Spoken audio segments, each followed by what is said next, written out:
overly powerful? In the age of industry, this is untenable. The Central Army will be equipped with breech-loading rifles and field artillery.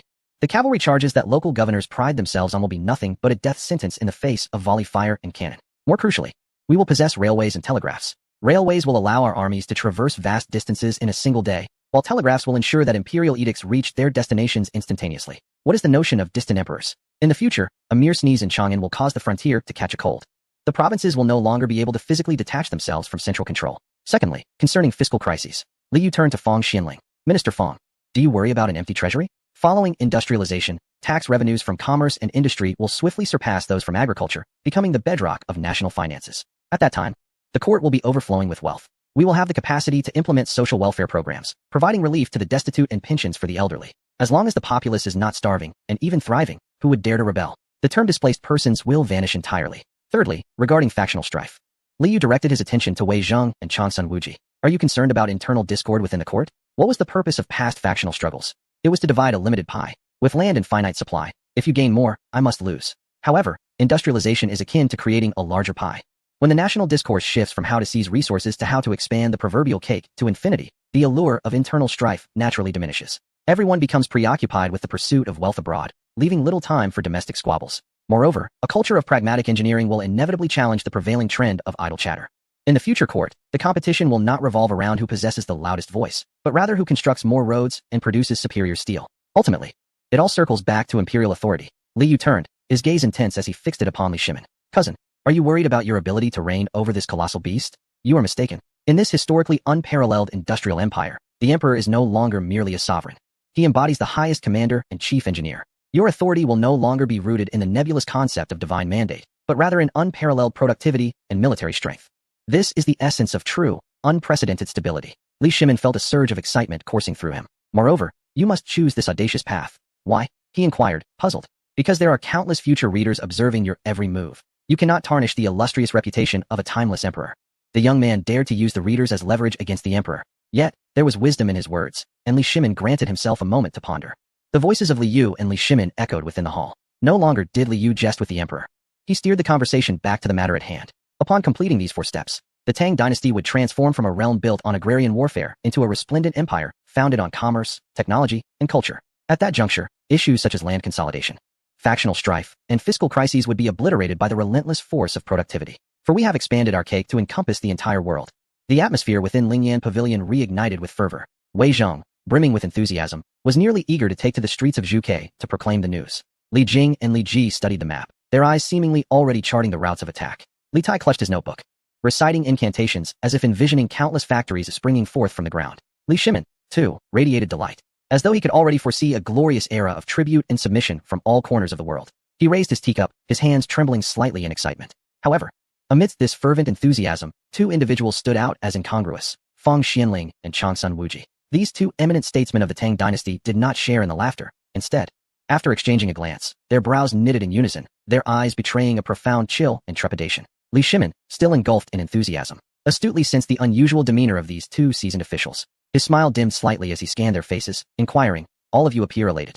Yet my 2 esteemed ministers display concern. What troubles you? Do you believe there are flaws in U.S. Grand Vision? Changsun Wuji did not respond immediately. Instead, he instinctively glanced at the densely packed notes on the blackboard concerning examination systems, civil service, and monumental engineering, swallowing hard. He took a half step forward, cupping his hands in respect, and spoke in a hushed tone. Your Majesty, the strategy of Prince Yu is indeed an unprecedented marvel of the ages. However, I am pondering the implications. Should this machine be constructed, it will surely be exquisite beyond compare, vast, and unbounded. To compel these hundreds of thousands of officials as if they were mere extensions of one's own limbs, to mobilize the merchants of the realm. Changsun Wuji paused, hesitating to continue, and merely cast his gaze toward Fang Xianling. Fang Xianling took a deep breath, seizing the moment to speak, his tone grave. Your Majesty, should this device come to fruition, it would be akin to forging a divine sword capable of cleaving the heavens, invulnerable to all. However, the blade would be exceedingly sharp. His words trailed off. Yet the implication was clear. What manner of man was Li Shimin? He was a general of unparalleled strategy, having emerged from countless intrigues. In an instant, the excitement in Li Shimin's eyes dimmed, replaced by an unfathomable depth of contemplation. Li Yu, presently sipping water, observed the scene with keen interest. He set down his cup and regarded the 3 most astute minds of the Tang dynasty, akin to a teacher recognizing a brilliant student who has grasped the essence of the lesson. With a smile, he queried, have you arrived at a conclusion? The 3 words spoken by Li Yu reverberated in their ears like a devil's whisper. This was a profound insight into the very nature of power. In the face of the industrial behemoth Li Yu described, traditional ministerial authority appeared insipid. To reign over such a colossal entity, ministerial power must inevitably expand.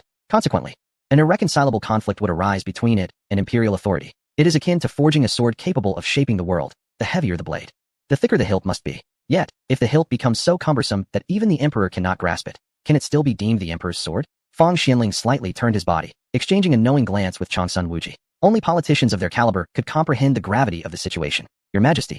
Changsun Wuji dared not raise his eyes to meet the expression of the man seated upon the dragon throne. Instead, he bowed deeply and clasped his hands in reverence. This matter is of utmost significance and may involve a struggle for the foundation of the state. I humbly beseech your Majesty to dismiss all present, as I have a confidential report to present alongside Minister Fang. Fang Xianling stepped forward, his tone heavy as if delivering a decree. Your Majesty, this concerns the anxieties of future generations. We must tread with caution. It is best to discuss this privately. Their intent was unmistakable. The topic was too sensitive and perilous to be broached in front of so many. Should it be revealed, the veil of tender intimacy between ruler and ministers would be irrevocably torn asunder. For a moment, silence enveloped the hall. Even the usually boisterous Cheng Yaojin sensed the tension in the air and withdrew his hand, which had reached for a snack, observing intently without daring to make a sound. Li Shimin remained seated upon the dragon throne. He did not speak immediately, his discerning gaze sweeping over the slightly trembling shoulders of Fang Xianling and Changsun Wuji before settling on Li Yu. After a prolonged pause, Li Shimin suddenly erupted into laughter, a hearty, genuine guffaw that caused the flames of the candles in the hall to flicker. Ha ha! He slammed his teacup onto the table, pointing at Changsun Wuji and Fang Xianling, chiding them playfully. You two are simply overthinking. I know your fears, that this machine might wield too much power, leaving me sleepless at night. In unison, Changsun Wuji and Fang Xianling bowed deeply. We dare not. We would perish 1,000 deaths. Enough. There is no need for such contrition. Li Shimin, with a flourish of his sleeve, exuded an air of majesty. Today, within the confines of the Lingyan Pavilion, there were no outsiders present. His piercing gaze swept across Fang Xianling, Changsun Wuji, Gao Shilian, Wei Zhong, Cheng Yaojin, and Yu Qigong. You are all my trusted ministers. And you are well aware of the origins of the Prince of Yu, as well as the formidable world that lies before us. We are all passengers aboard the same vessel. If we cannot even muster this modicum of trust, what hope can we have for a sun that never sets? Or for a legacy that endures through the ages? Li Shimin rose to his feet and approached the blackboard, hands clasped behind his back, his tone resolutely firm. I have declared that as long as it strengthens the Tang dynasty and enriches the populace, I shall accept any words of rebellion uttered by the Prince of Yu. Having spoken, he turned to Li Yu. Since you have boldly pierced this veil of ignorance, I trust you have a solution. Please, enlighten us on how you intend to resolve this ageless conundrum. Li Yu felt a warmth in his heart at these words. This was indeed Li Shimin. Had it been any other emperor, he might have already been contemplating how to silence dissent. He straightened his robe and bowed deeply to Li Shimin. With such magnanimity, I shall speak freely, and if my words offend, I pray you all bear with me. Turning to face the audience, he picked up a pointer and tapped it against the blank space on the blackboard. His voice took on a rational tone, akin to a doctor dissecting a malady. In essence, the deadlock you all fear stems from our outdated frameworks, which can no longer accommodate our burgeoning ambitions. To achieve an industrial revolution and ensure the colossal machinery of our state operates flawlessly, we must establish a robust and unified central government. Relying solely on the emperor's tireless efforts is insufficient. Merely depending on 2 or 3 chancellors bickering amongst themselves will not suffice. We require at least 7 minds working in concert to process the astronomical volume of information at hand. Li Yu regarded the assembly and continued, however, this does not imply a diminishment of imperial authority. On the contrary, if designed effectively, this central apparatus will fortify the emperor's power, rendering it more stable and automated. Yet, this necessitates a comprehensive institutional reform. He inscribed 4 significant characters on the blackboard, 3 departments, and 6 ministries. He then looked towards the 2 esteemed leaders of the Tang's civil administration, Fang and Zhao. Let us begin by dissecting how our current administration operates. In the event of a major crisis, such as a breach of the Yellow River, this is indeed a matter of life and death, is it not? Li Yu sketched a complex flowchart on the board, the lines intertwining chaotically. Under the present regulations, once His Majesty and the ministers deliberate and reach a consensus, the first step involves the drafting of an edict by the Zhongshu province. The clerks there must engage in extensive debates, referencing classical texts for 2 to 3 days to determine whether to utilize labor for relief or to distribute grain directly. The second step, after much effort, sees the edict sent to the Minxiao province for review. If Dr. Wei finds a term inappropriate or believes the budget excessive, he may swiftly dismiss it with a stroke of his pen, sending it back for revision, and thus a fortnight may elapse. Finally, after overcoming the hurdles of the Minxiao province, it is passed to the Shangshu province for execution. The Ministry of Rights redistributes responsibilities to the 6 ministries. The situation at the 6 ministries has become dire. The Ministry of Revenue claims the Treasury lacks funds, and the allocation procedures are cumbersome. The Ministry of Works asserts that materials and cement are under the jurisdiction of the Ministry of Construction. And the Ministry of War states that the laborers fall under the purview of the Ministry of Military Affairs. They pass the buck to one another, unwilling to accept accountability. Li Yu cast aside his chalk, his tone turning frigid. By the time this bureaucratic process concludes, the common folk along the Yellow River will have suffered grievously. The levees have long since collapsed. No one dared to contradict him. For this is the stark reality, the daily grind of the bureaucracy they endure. This system, initially conceived with noble intentions to prevent the usurpation of power by unscrupulous ministers and to allow the emperor to exercise absolute authority, is designed to guard against corruption and to mitigate internal strife, not to facilitate action. It harbors a fatal flaw, relying heavily on the wisdom of the emperor and the harmony among ministers. Liu glanced at Li Shimin, speaking earnestly. Your Excellency, you are presently wise and formidable, and the ministers cooperate seamlessly, allowing this machinery to function. However, I must utter a rather irreverent truth. History has demonstrated that even you, in your later years, may succumb to moments of folly. If the emperor becomes weary and does not approve memorials lying in the palace for half a month, will the Industrial Revolution not come to a halt? And what if the next emperor is a debauched tyrant? Or if ministers engage in backstabbing to vie for power? Therefore, to usher the Tang dynasty into an industrial revolution, the first step must be to transform this system, which is contingent upon individuals, into an automated framework. Chapter 119. Core design. Although it may not seem urgent at present, it is imperative to complete this before the widespread promotion of high-yield crops and scientific education, as well as the promulgation of new laws. Otherwise, the more reforms introduced, the greater the chaos in the court, ultimately leading to a self-inflicted demise from overindulgence. After laying this groundwork, Liu took a deep breath. He sketched an illustration, a pyramid structure. At the apex sat the emperor. But beneath it was no longer the 3 provinces and 6 ministries. Instead, it was the Tang National Decision-Making Institute, abbreviated as the Tang Decision Institute. Liu's voice resonated within the hall. In this design, the ministers of state replaced the former officials. He tapped on the board where he had inscribed Tang Decision Institute and began to meticulously deconstruct this nascent entity. It is not merely a replica of the Ministry of Rights. It is the very heart of the Tang Empire. Its functions are straightforward: to oversee national affairs, appoint and dismiss officials of all ranks, formulate national development strategies, and mobilize local resources. Its authority encompasses all areas except for the command of field armies and the highest judicial interpretation rights. Its primary purpose is to ensure the continuity of policy implementation. For the Industrial Revolution is not a fleeting endeavor of 3 to 5 years, but a grand vision spanning centuries. The Decision Institute is to ensure that the industrialization policies of the Tang dynasty can be executed consistently, undeterred by the demise of wise monarchs or ministers. Liu continued to elaborate on the pyramid structure of the Decision Institute. This department should not be overly populated, for too many would lead to discord.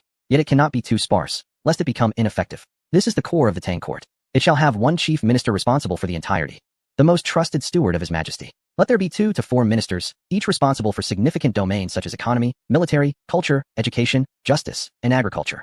Appoint 4 to 8 governors to execute and coordinate the tasks of these ministries. Wei Zheng furrowed his brow and raised his hand. Your Highness, what if these individuals disagree and argue? Should we resort to mutual impeachment, as in the court? A pertinent question. Liu replied with a smile. Thus, we must establish rules. We do not rely on loud voices, but on voting. He inscribed on the blackboard, weighted voting system. Henceforth, during daily meetings, should critical matters remain unresolved, decisions will be made by vote. However, the votes will not be equal. The chief minister holds 2 votes and possesses a veto power, ensuring the captain can steer the ship during pivotal moments. The deputy ministers each receive 2 votes, a mark of respect for their qualifications and capabilities. The governors receive 1 vote each. The majority prevails. The victor implements the decisions, while the vanquished must cooperate unconditionally. Anyone daring to undermine from behind will be expelled from the decision-making council. This is the Tang dynasty's version of democratic centralism. Upon hearing this, Fang Xuanling's eyes sparkled with delight. He understood well the satisfaction derived from determining national policy by counting heads. Previously, he could argue with Wei Zheng for 3 days and nights. Now, voting, counting, and working. It is straightforward and brutally efficient. Yet, Changsun Wuji narrowed his eyes, contemplating another matter. Your Highness, the power associated with this position is substantial. If someone clings to it or engages in factionalism with ulterior motives, would not the Tang dynasty become theirs? Liu glanced at Li Shimin, noticing that his uncle awaited the answer as well. Duke Zhao, you always perceive the darker aspects. Liu jested, then wrote 2 words on the blackboard: rotation system. Power must not remain indefinitely in the hands of a fixed group, otherwise, it risks becoming tyrannical, akin to Sima Zhao. Therefore, a system is imperative. Every few years, this becomes a rigid rule. Unless one violates national laws or falls gravely ill, they shall not be replaced midterm. If there are no significant derelictions of duty, one may serve for at least 2 consecutive terms. This ensures policies are executed for several years and alleviates ministers from the burdens of intrigue. As long as one diligently fulfills their responsibilities, they need not fear for their position and can concentrate on their work. However, he deliberately elongated his tone. Upon reaching a certain term limit, even if you are the reincarnation of Zhuge Liang, you must step aside to make way for the youth. Liu turned to Li Shimin and said, Uncle, this rule also serves to protect imperial authority. If a chancellor desires to act without dignity, it compels the emperor to intervene. This system aids in gracefully addressing the issue of powerful ministers. Li Shimin nodded slightly, a glimmer of appreciation in his eyes. This young man indeed thinks comprehensively. He has provided the chancellor with room to maneuver while preserving a safety valve for the imperial power. Excellent, Li Shimin exclaimed, clapping the armrest. This framework is quite well designed. But this is merely the beginning. How will the mechanisms below operate? How will you manage the affairs of the 6 ministries? Liu took a sip of water, moistening his throat. What he had just presented was merely the finishing touch. Now, the true work of restructuring would commence. He wiped a corner of the blackboard and sketched the existing framework of the 6 ministries of the Tang dynasty. Holding a red chalk like a judge, he began to mark crosses on it. New wine in an old bottle is merely a deception. We must shatter these 6 vessels and reassemble them. The first stroke of the red chalk in Li Yu's hand fell upon the Ministry of Revenue. Minister Fong, we shall begin with your old department. Fong Xianling smiled wryly. Your Highness, please proceed. I have long been troubled by the ministry's chaotic finances. The current Ministry of Revenue wields excessive power and operates in disarray, overseeing taxation, disbursement of funds, household registration, and disaster relief, thereby providing ample opportunity for corruption. Let us dismantle it. The original Ministry of Revenue shall be renamed the Ministry of Civil Affairs, stripped of all financial responsibilities, and will solely manage household statistics, marriage registration, local administrative divisions, disaster relief, and social welfare. And the funds? Asked Changsun Wuji. Li Yu, writing a new name beside the blackboard and encircling it as a primary department, replied. A new Ministry of Finance will be established, dedicated to taxation, budgeting, treasury management, and the auditing of state assets. It shall serve as the nation's purse, ensuring that ministries seeking funds must approach the Ministry of Finance, with those managing people not handling money and those managing money not overseeing people, fostering mutual oversight. Fong Xianling nodded emphatically, fully aware of the significance of separating revenue and expenditure as one of the few financial experts in the Tang dynasty. Next, Li Yu's chalk moved towards the Ministry of War. Presently, the ministry oversees both troop maintenance and military operations, which can lead to an accumulation of military power, an unsettling prospect for the second prince. Li Shimin coughed awkwardly but refrained from contradicting him. The Ministry of War shall be renamed the Ministry of National Defense, divesting operational command and focusing solely on conscription, military personnel records, national defense projects, and veteran resettlement.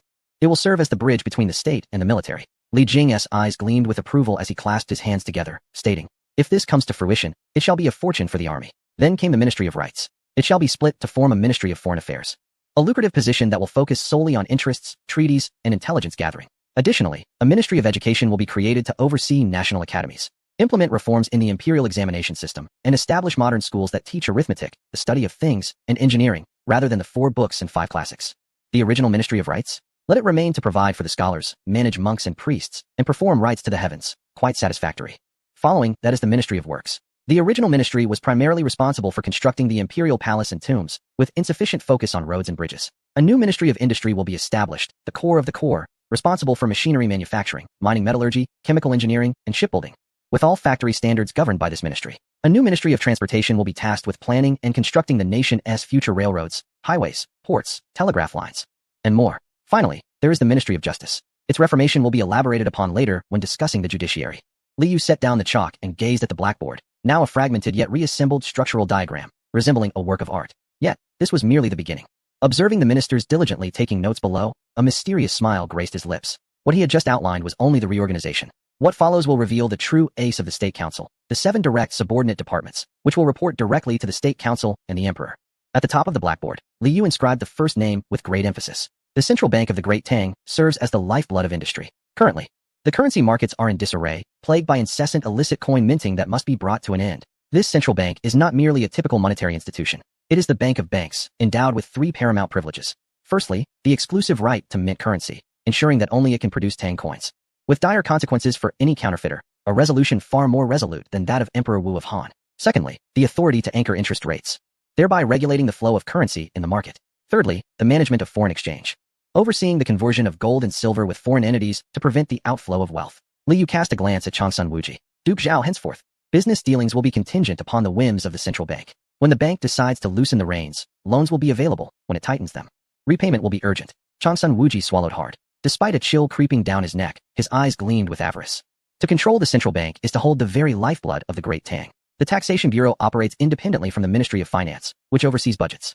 The Taxation Bureau is a semi-militarized entity, not subject to local governance, but rather directly managed at the highest level. It boasts a tax inspection team equipped with weaponry, or alternatively, the Imperial Guard could serve as tax enforcers. We shall implement a system of tax control through invoices. Henceforth, every transaction, whether by merchants or factories, must be accompanied by an invoice. Any individual daring to evade taxes will face immediate scrutiny and arrest from the tax inspection team.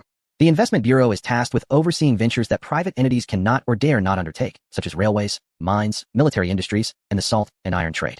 This bureau represents the state in funding and establishing the Tang Railway Group, the Tang Energy Group, and the Tang Heavy Industries Group. It must operate with the acumen of a businessman, Yet the profits shall not line private pockets but instead flow into the national treasury, rendering it the largest landlord and capitalist of the Great Tang. The National Strategic Reserves Bureau is prepared for unforeseen calamities, in times of war, disaster, or soaring grain prices.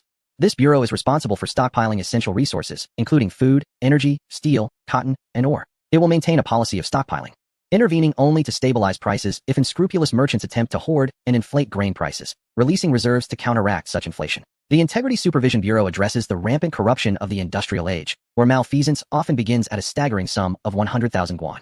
Relying solely on the officials of the Imperial Censorate, who are adept only at penning reports, is insufficient. They lack the capacity for thorough investigation. This bureau operates independently of all other departments, accountable only to His Majesty and the Prime Minister, wielding its own investigative and auditing powers, and even possessing independent armed forces.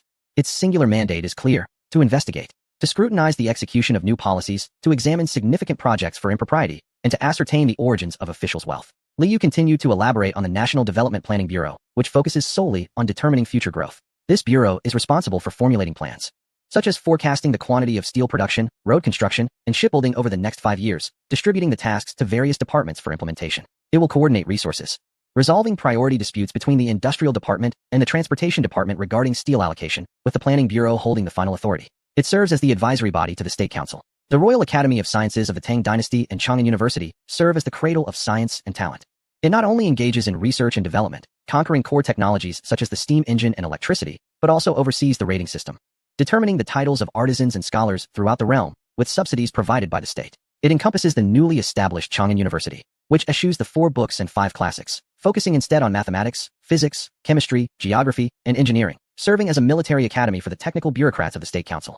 Liu placed his chalk down, the blackboard now filled with a multitude of institutional names. Esteemed colleagues, this is the industrial operating system I have designed for the Tang Dynasty. Each department functions as a precise cog, interlocking seamlessly to propel this grand vessel of the Tang. Finally, Liu's gaze shifted to Gao Shilian and Wei Zhang, his expression becoming profoundly solemn. Having discussed administration, economics, and technology, I must now address the rule of law. An industrialization devoid of legal framework is akin to a runaway stallion. It poses a grave threat to lives. Liu sketched an equilateral triangle on the board. To prevent any individual from monopolizing power and fabricating wrongful convictions, we must delineate judicial authority. For instance, in cases of homicide, the Ministry of Public Security will no longer solely possess the power to apprehend, interrogate, and convict. The first step, the Ministry of Public Security's investigative and apprehension authority. In the event of a murder, the ministry is responsible for on-site investigations, gathering evidence, and apprehending suspects. However, Liu emphasized, the ministry holds only the power of arrest and not that of judgment. Once a suspect has been apprehended and confessions obtained, the case must be transferred. No private convictions or extrajudicial punishments are permissible. The second step, the adjudicative power of the Supreme Court. The Ministry of Public Security will hand over suspects and evidence to the Supreme Court, which is solely responsible for presiding over cases, determining guilt or innocence based on legal statutes, and deciding on sentencing. Judges will operate on a rotation system, adhering strictly to the law without regard for personal connections. Even if the Minister of Public Security commits an offense, he must stand trial at the Supreme Court. The third step, legislative and interpretative authority of the Ministry of Justice. But who shall establish the law? That falls to the Ministry of Justice, which is tasked with drafting laws, amending outdated statutes, and interpreting legal provisions. Yet, it is prohibited from interfering in specific case judgments. Its role is that of a rulemaker. Additionally, the censorate retains its original duties, tasked with overseeing these 3 bodies. Should the Ministry of Public Security engage in wrongful arrests or judges issue erroneous verdicts, the censorate has the authority to impeach them. Thus, with the apprehenders not judging cases, the judges not apprehending, and the lawmakers not interfering in individual cases, a system of checks and balances is established to ensure fairness. This is the essence of the separation of powers. Having elucidated the entire framework, Liu exhaled deeply. He stepped forward, gazing at Li Shimin and the 7 prospective partners of the Tang Dynasty. This encapsulates the entirety of the design. The atmosphere in the room seemed to relax slightly, the structure of the separation of powers acting as a soothing balm, instilling a sense of institutional fairness among the assembly. Yet, Liu was not inclined to cease his discourse. Chapter 121, The Transparency Mechanism of the State Council. Structures may be static, but people are dynamic. If these 7 core members are discordant in spirit, even the finest system can devolve into a tool for factional strife. He casually pulled over a chair and seated himself directly across from the esteemed ministers. No longer adopting the demeanor of a lecturer, it resembled a business negotiation among partners. The framework has been established, and now the Council of State must also set forth regulations. Liu's gaze swept over each individual, ultimately resting on Changsun Wuji's face. Duke Zhao, Minister Fang, and esteemed colleagues, you are all seasoned foxes with a millennium of experience, so I shall not hold back any longer. The positions within this Council of State, which will evolve into the future Administrative Committee, wield the highest administrative authority of the Tang Dynasty. As long as we are in unanimous agreement, no one, save for my second uncle, can obstruct our path. However, Li Yu's tone suddenly turned icy. Should internal factions undermine one another, the Council of State would merely become a farce. Changsun Wuji offered an awkward smile. Your Highness, you need not worry. The future members of the Council will be the Emperor's most trusted aides, and we shall certainly unite in sincere cooperation. Do not speak to me of such abstractions. Li Yu interjected brusquely. Every individual harbors self-interest. For instance, Duke Zhao, you wish for the Changsun family to prosper. Minister Fang seeks a favorable position for his son. General Li Jing desires an increase in military funding. Is this shameful? Not at all. This is human nature. Therefore, the first ironclad rule I propose is candid communication. Li Yu raised a finger, pointing to the ceiling. What does candor entail? It means laying all personal interests, grievances, and dissatisfaction openly on this table. If you, uncle, believe a new policy, such as the nationalization of coal mines, will cause financial loss to the Changsun family, speak up. Do not bottle it up. If Minister Fang believes a particular project budget is excessive and jeopardizes the national treasury, voice it. We shall calculate it here and now, in this conference room. Everything is open for discussion. Losses can be compensated in other ways, and those whose interests have been affected can be offered new opportunities. This is what we call interest exchange. Transparency is not toxic. Li Yu's voice resonated powerfully, reverberating in the ears of the assembly. We must transform all conspiracies into open strategies. We will lay our interests on the table. Once equitably distributed, no one will harbor lingering grievances, and only then can we truly unite as one. Channeling our efforts toward a singular purpose. Fang Xianling and Changsun Wuji exchanged glances, both taken aback by the audacity of this naked distribution of benefits, which shattered the hypocritical veil of righteousness that had cloaked the officialdom for millennia. Yet, upon reflection, this was indeed the most stable approach. Only through binding interests can we forge the most reliable alliances. Li Yu had not yet concluded his address. Rising, he leaned forward against the table, exuding an imposing presence. Anyone who attempts to undermine this conference, engaging in clandestine machinations, feigning compliance while secretly colluding with external factions to obstruct new policies, will be summarily dismissed, never to be reinstated. Moreover, such judgments will be directly decreed by the Emperor. Regardless of who it may be, even royal relatives or founding heroes, this is non-negotiable. The Council of State holds immense significance, safeguarding the highest secrets of the Tang dynasty. We cannot afford a single rotten apple. Li Yu turned to gaze at Li Shimin. Second uncle, this rule must bear your endorsement. Should anyone dare contravene the principle of candor, even if it is your own brother-in-law, he must be expelled. Changsun Wuji maintained an unperturbed expression, seemingly having heard nothing. Li Shimin, holding his teacup, gazed deeply at the assembly of old comrades and slowly nodded. Well said. Within the Council of State, there exists no matter that cannot be discussed openly. However, treachery must remain concealed in private. With the Emperor's decree, the mechanism for candid communication has been firmly established. Li Yu turned his gaze back to Li Shimin, aware that the recent impasse regarding the expansion of ministerial power required one final step to untangle. Uncle and esteemed colleagues, I recognize your concerns from earlier. Li Yu approached the blackboard and drew an immense circle, symbolizing imperial authority. You may ponder. With the Council of State wielding such vast power over the appointment and dismissal of officials, as well as resource allocation, what role remains for the Emperor? Is he not rendered superfluous? Li Shimin watched him quietly, anticipating a persuasive answer. Incorrect. Profoundly mistaken, Li Yu asserted, tapping the blackboard with his pointer. Following the establishment of the Council of State, it is, in fact, you, uncle, who has delegated numerous intricate and error-prone administrative responsibilities to the Council's ministers. Previously, you were burdened with the necessity to personally review every memorial, deciding which roads to repair and how much funding to allocate, often exhausting yourself while being deceived by subordinates. Now, the Council of State undertakes the labor, accepts the blame, and resolves specific issues.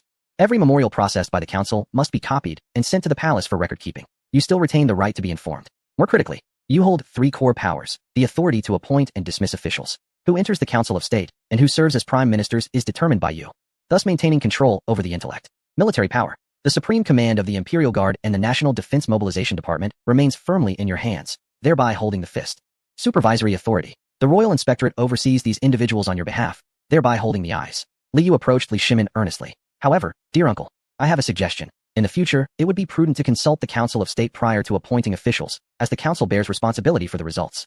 If you were to appoint someone ill-suited for the role and matters faltered, the Council could not shoulder the blame. This approach ensures your authority while reinforcing the Council's efficacy, truly uniting the Emperor and the Council of State. Ultimately, this system functions as an automated process. Li Yu spread his arms wide, as if illustrating a grand tapestry. Should the Emperor be a wise ruler, akin to you, dear uncle, you might attend the Council's meetings daily, proposing visionary policies that, after refinement by the finest minds here, would directly embody the will of the state. Imperial authority would indeed be significantly augmented. No longer would there be fears of edicts being obstructed by the lower offices, nor concerns of directives failing to reach Chang'an, for the Council of State serves as a formidable machine to execute your will. Who dares to defy? They shall be dismissed. Moreover, should a future emerge with a mediocre emperor, preoccupied solely with indulgence, Li Yu said with a light-hearted smile, The Council of State would continue to function like a precise mechanism, with each minister performing their duties, maintaining checks and balances while cooperating harmoniously. Even if the emperor were to forego attending court, the celestial order of the Tang dynasty would not falter. This represents the ultimate evolution of imperial authority, from an emperor who must personally attend to every detail, to one who rises above all, serving solely as an arbiter. Chapter 122. Paying tuition. Li Shimin listened intently, as if he could envision the scene before him. The emperor sat regally amidst the clouds, surveying the bustling machinery of the Council of State, tirelessly generating wealth for the Tang dynasty. He need not toil. He simply had to ensure that the wheel of governance continued to turn. Was not such a state of effortless rule the ultimate pursuit of emperors throughout the ages? With a long exhale, Li Shimin's doubts dissipated entirely. Yuer, I am truly impressed by your theory. Just when everyone believed this public lecture was coming to a close, Li Yu's tone took a sudden shift. Lastly, there remains one crucial and sensitive matter. He cast his gaze towards Li Jing and Li Ji. The Council of State must possess the authority to mobilize local garrison forces. The moment these words escaped his lips, the atmosphere, which had just begun to relax, grew taut once more. Military power was the emperor's Achilles heel. It was one thing for the council to manage administrative affairs, but to encroach upon military authority was another matter entirely. Li Yu did not shy away from the scrutiny of those present, but rather offered a forthright rationale. In the early stages of reform, even without military power, we could rely on the prestige of my second uncle to implement changes. However, as we approach the middle and later phases, when we begin to challenge the fundamental interests of the powerful clans, do you truly believe those entrenched families, who have dominated the local landscape for millennia, will comply quietly? A cold smirk crossed Li Yu's face. They will incite civil unrest, collude with bandits, and even organize private armies to resist the government. They will act out of desperation. At that juncture, if the council must still submit layers of reports and requests to His Majesty to mobilize the field armies to quell the disturbances, it will be too late. The field army is meant to confront the Turks, not to apprehend local tyrants and corrupt gentry. Therefore, the council must wield its own sword. We must grant the armed forces under the Ministry of Public Security, as well as the various local garrison units, the authority to act directly under the council's command. When the implementation of new laws is obstructed, and when individuals resort to violence against the law, the Prime Minister of the Council can issue orders for suppression without navigating the cumbersome processes of the Ministry of War or mobilizing border troops. This dedicated law enforcement unit should sweep away all obstacles to reform with overwhelming force. Li Yu's gaze fell upon Fang Xianling and Changsun Wuji, his tone grave. Reform is not a mere banquet. It is a life and death struggle. Without military protection, reform is but an empty declaration. We must make it known to the world. The council not only keeps accounts, but is also prepared to take lives. These words filled the grand hall with a palpable tension. Wei Zheng listened, captivated, yet refrained from dissent, for he understood the ferocity of the aristocracy's backlash. Without the means to enforce authority, this new policy would surely falter. Li Shimin remained silent for a moment, weighing his options. Bestowing a portion of military power upon the council undoubtedly posed risks. Yet, should he withhold it, the reform might perish before it even began. Li Yu set aside his teaching rod, surveying the thoroughly indoctrinated elites of the Tang with a sense of accomplishment. Gentlemen, the lecture has concluded. Class is dismissed. As Li Yu's voice resonated, the audience remained still, unyielding. Fang Xianling gazed upon the intricate architectural diagram, as if glimpsing a century, even 5 centuries, of the Tang dynasty. Changsun Wuji, meanwhile, was calculating and reveling in the astronomical resources that this system could mobilize. However, Li Shimin did not rise in excitement as he usually did. He sat quietly upon the dragon throne, his brow slightly furrowed, his gaze profound. He looked at Li Yu and then at the meticulous machine on the blackboard, seemingly digesting the vast amount of information, while weighing its ultimate implications for imperial authority. After a prolonged silence, Li Shimin finally spoke. Yuer, this lesson has delved too deeply. I must ponder it thoroughly. Li Yu chuckled, shrugging nonchalantly. Take your time, second uncle. I am in no rush. Today, I am merely the instructor presenting the principles here, whether you choose to adopt them or not. At that moment, a long-forgotten notification sound echoed in Li Yu's mind. Ding! Congratulations, host. You have completed the epic public lecture on the structure of the State Council, significantly enhancing the trust of core members. Li Shimin, 95, reliant and contemplative. Li Chengxian, 92, has found direction in life. Li Tai, 96, scientific enthusiast. Li Yuan, 73, perceives this grandson as unique. Fang Xianling, 58, data believer. Changsun Wuji, 55, interest community. Wei Zheng, 62, convinced by truth. Li Jing, 55, military deities loyalty. Li Ji, 54, logistics maniac. Cheng Yaojin, 69, blind adoration. Wei Qigong, 68, loyal shield. Wang De, 96, chief of the inner court. Now a devoted fan. Reward settlement in progress. Congratulations on earning a basic reward. 300 days of lifespan. Triggered a collective shock critical reward, doubling the reward. Additionally, a buy one get one free gift package. Total lifespan gained, 600 days. Special reward. Host bodily pain from cancer completely removed. All complications healed. Congratulations, host, on regaining health. In an instant, the lingering pain that accompanied him melted away like snow under the spring breeze. Li Yu took a deep breath. This body felt unprecedentedly clear, filled with vigor. What a delightful sensation. This refreshing feeling compelled Li Yu to contemplate some mischief. Observing the still pensive crowd, he could not suppress his grin. Ahem. Li Yu cleared his throat. Esteemed guests, the lecture has concluded. Shall we discuss the pertinent matters? The assembly paused, lifting their heads in unison. What other matters are there? Li Yu rubbed his fingers together, looking at Li Shimin with a shrewd expression. Second uncle, we previously agreed that the price for imparting future knowledge would be different. Given the profound value of this lesson, should we not negotiate an increase? Li Shimin, still lost in thought, was left both amused and exasperated by Li Yu's brazen comments. You rascal, are you still fixated on my meager treasury? Is this how a nephew accounts with his uncle? Li Yu extended his hand. Each person shall contribute 1,000 guan. No credit extended. This is the tuition fee, as well as a tribute to knowledge. 1,000 guan. Fang Xianling exclaimed loudly. Your Highness, this is exceedingly expensive. Changsun Wuji was quite straightforward, promptly retrieving a contract from his sleeve. This is the deed to the shop in the West Market. Valued at 2,000 guan. No need for change. The remainder shall be deducted from the next lesson. Li Tai and Li Chengxian also hastened to remove their jade pendants to settle their debts. The generals present began to rummage through their pockets for coins. Only Wei Zheng stood there, his face flushed with embarrassment. After rummaging through his sleeve for quite a while, he failed to produce even a single copper coin. Li Yu had been watching him closely and, seeing his predicament, chuckled softly. Wei Gong, what seems to be the matter? Forgotten your money? The historical records note that while you are indeed a loyal and candid advisor, your uncle has generously rewarded you with splendid residences and fertile fields. Should I fetch some funds from your home? The decorum of respect for teachers and elders seemed to hang in the balance. Wei Zheng, caught in his intention to evade payment, felt his cheeks grow warmer. I simply did not bring any with me. Let it be noted as a debt for now. I shall bring it next time. Very well, Dr. Wei. Writing an IAU could indeed be a remarkable tale for the ages, Li Yu teased lightly, not truly pressing him. The onlookers could hardly contain their laughter at Wei Zheng's embarrassment. Li Yu kindly relaxed the terms for everyone, allowing them to pay later, as long as they remembered to bring their money next time. The previously heavy and oppressive political atmosphere dissipated with Li Yu's down-to-earth collection of tuition fees. Observing the group hastily departing, Li Yu stroked his chin, muttering to himself. It seems imperative to procure paper money beforehand. In future lessons, I shall insist on cash payments. Let us see if these old foxes can evade responsibility then. Chapter 123. The sound of testing on the desolate sands of the Qinling foothills. A stony path twisted westward under the moonlight. Just past the quarter of the hour, the personal guards of Duke Lu had only just finished their evening meal. 100 robust men silently trod upon the gravel beneath their feet, each bearing a burden of 30 pounds, moving quietly under the cover of the moonlight. At the front of the line, Cheng Yaojin adjusted his somewhat tight leather belt. He had forced down 3 pounds of braised beef and 5 flatbreads during dinner to conserve his strength. At this moment, his stomach felt uncomfortably full, the greasy contents sloshing within him with each step. Blast it, this timing is truly inconvenient. Not even a breeze to ease the suffocation. Cheng Yaojin grumbled as he wiped the perspiration from his brow. Beside him was Li Ji, never straying far from his side. This sagacious figure, later revered as the Duke of England, held a thick mulberry paper booklet in one hand and a carbon pencil gifted by Li Yu in the other. First, Li Ji's voice was calm and steady. Know the rhythm. Listen carefully. Cheng Yaojin halted his steps, reaching for a heavy black box hanging from his waist, a precious artifact known as the 1,000-mile ear, bestowed by His Highness the Prince of Yu. Encased in a specially crafted leather cover, with a small pouch for batteries sewn onto the side. Still testing? Did we not conduct a test just before we departed? This treasure is precious. What if it gets damaged? Cheng Yaojin complained, though he handled the device with utmost care, gently turning the knob at the top. A faint crackling sound of electricity filled the air. Clearing his throat, Cheng Yaojin leaned closer to the row of small holes and called out, Pharmacist! Pharmacist! This is old Cheng. Can you hear me? In an instant, a voice resonated back, as clear as if Li Jing were speaking directly across from them. The sound was devoid of any interference. The march continued, with periodic reports every mile. Cheng Yaojin secured the radio and waved to the soldiers behind him, his face radiating pride. Did you all hear that? This is a treasure brought down by His Highness the Prince of Yu from the heavenly realm. Even from several miles away, one could hear the Duke of Wei passing gas. Our feet are blistering. This is our moment to shine. Anyone who lags behind shall be kicked back to Chang'an. The procession pressed on. In the first 10 miles, this group of men, freshly fed, marched with vigor.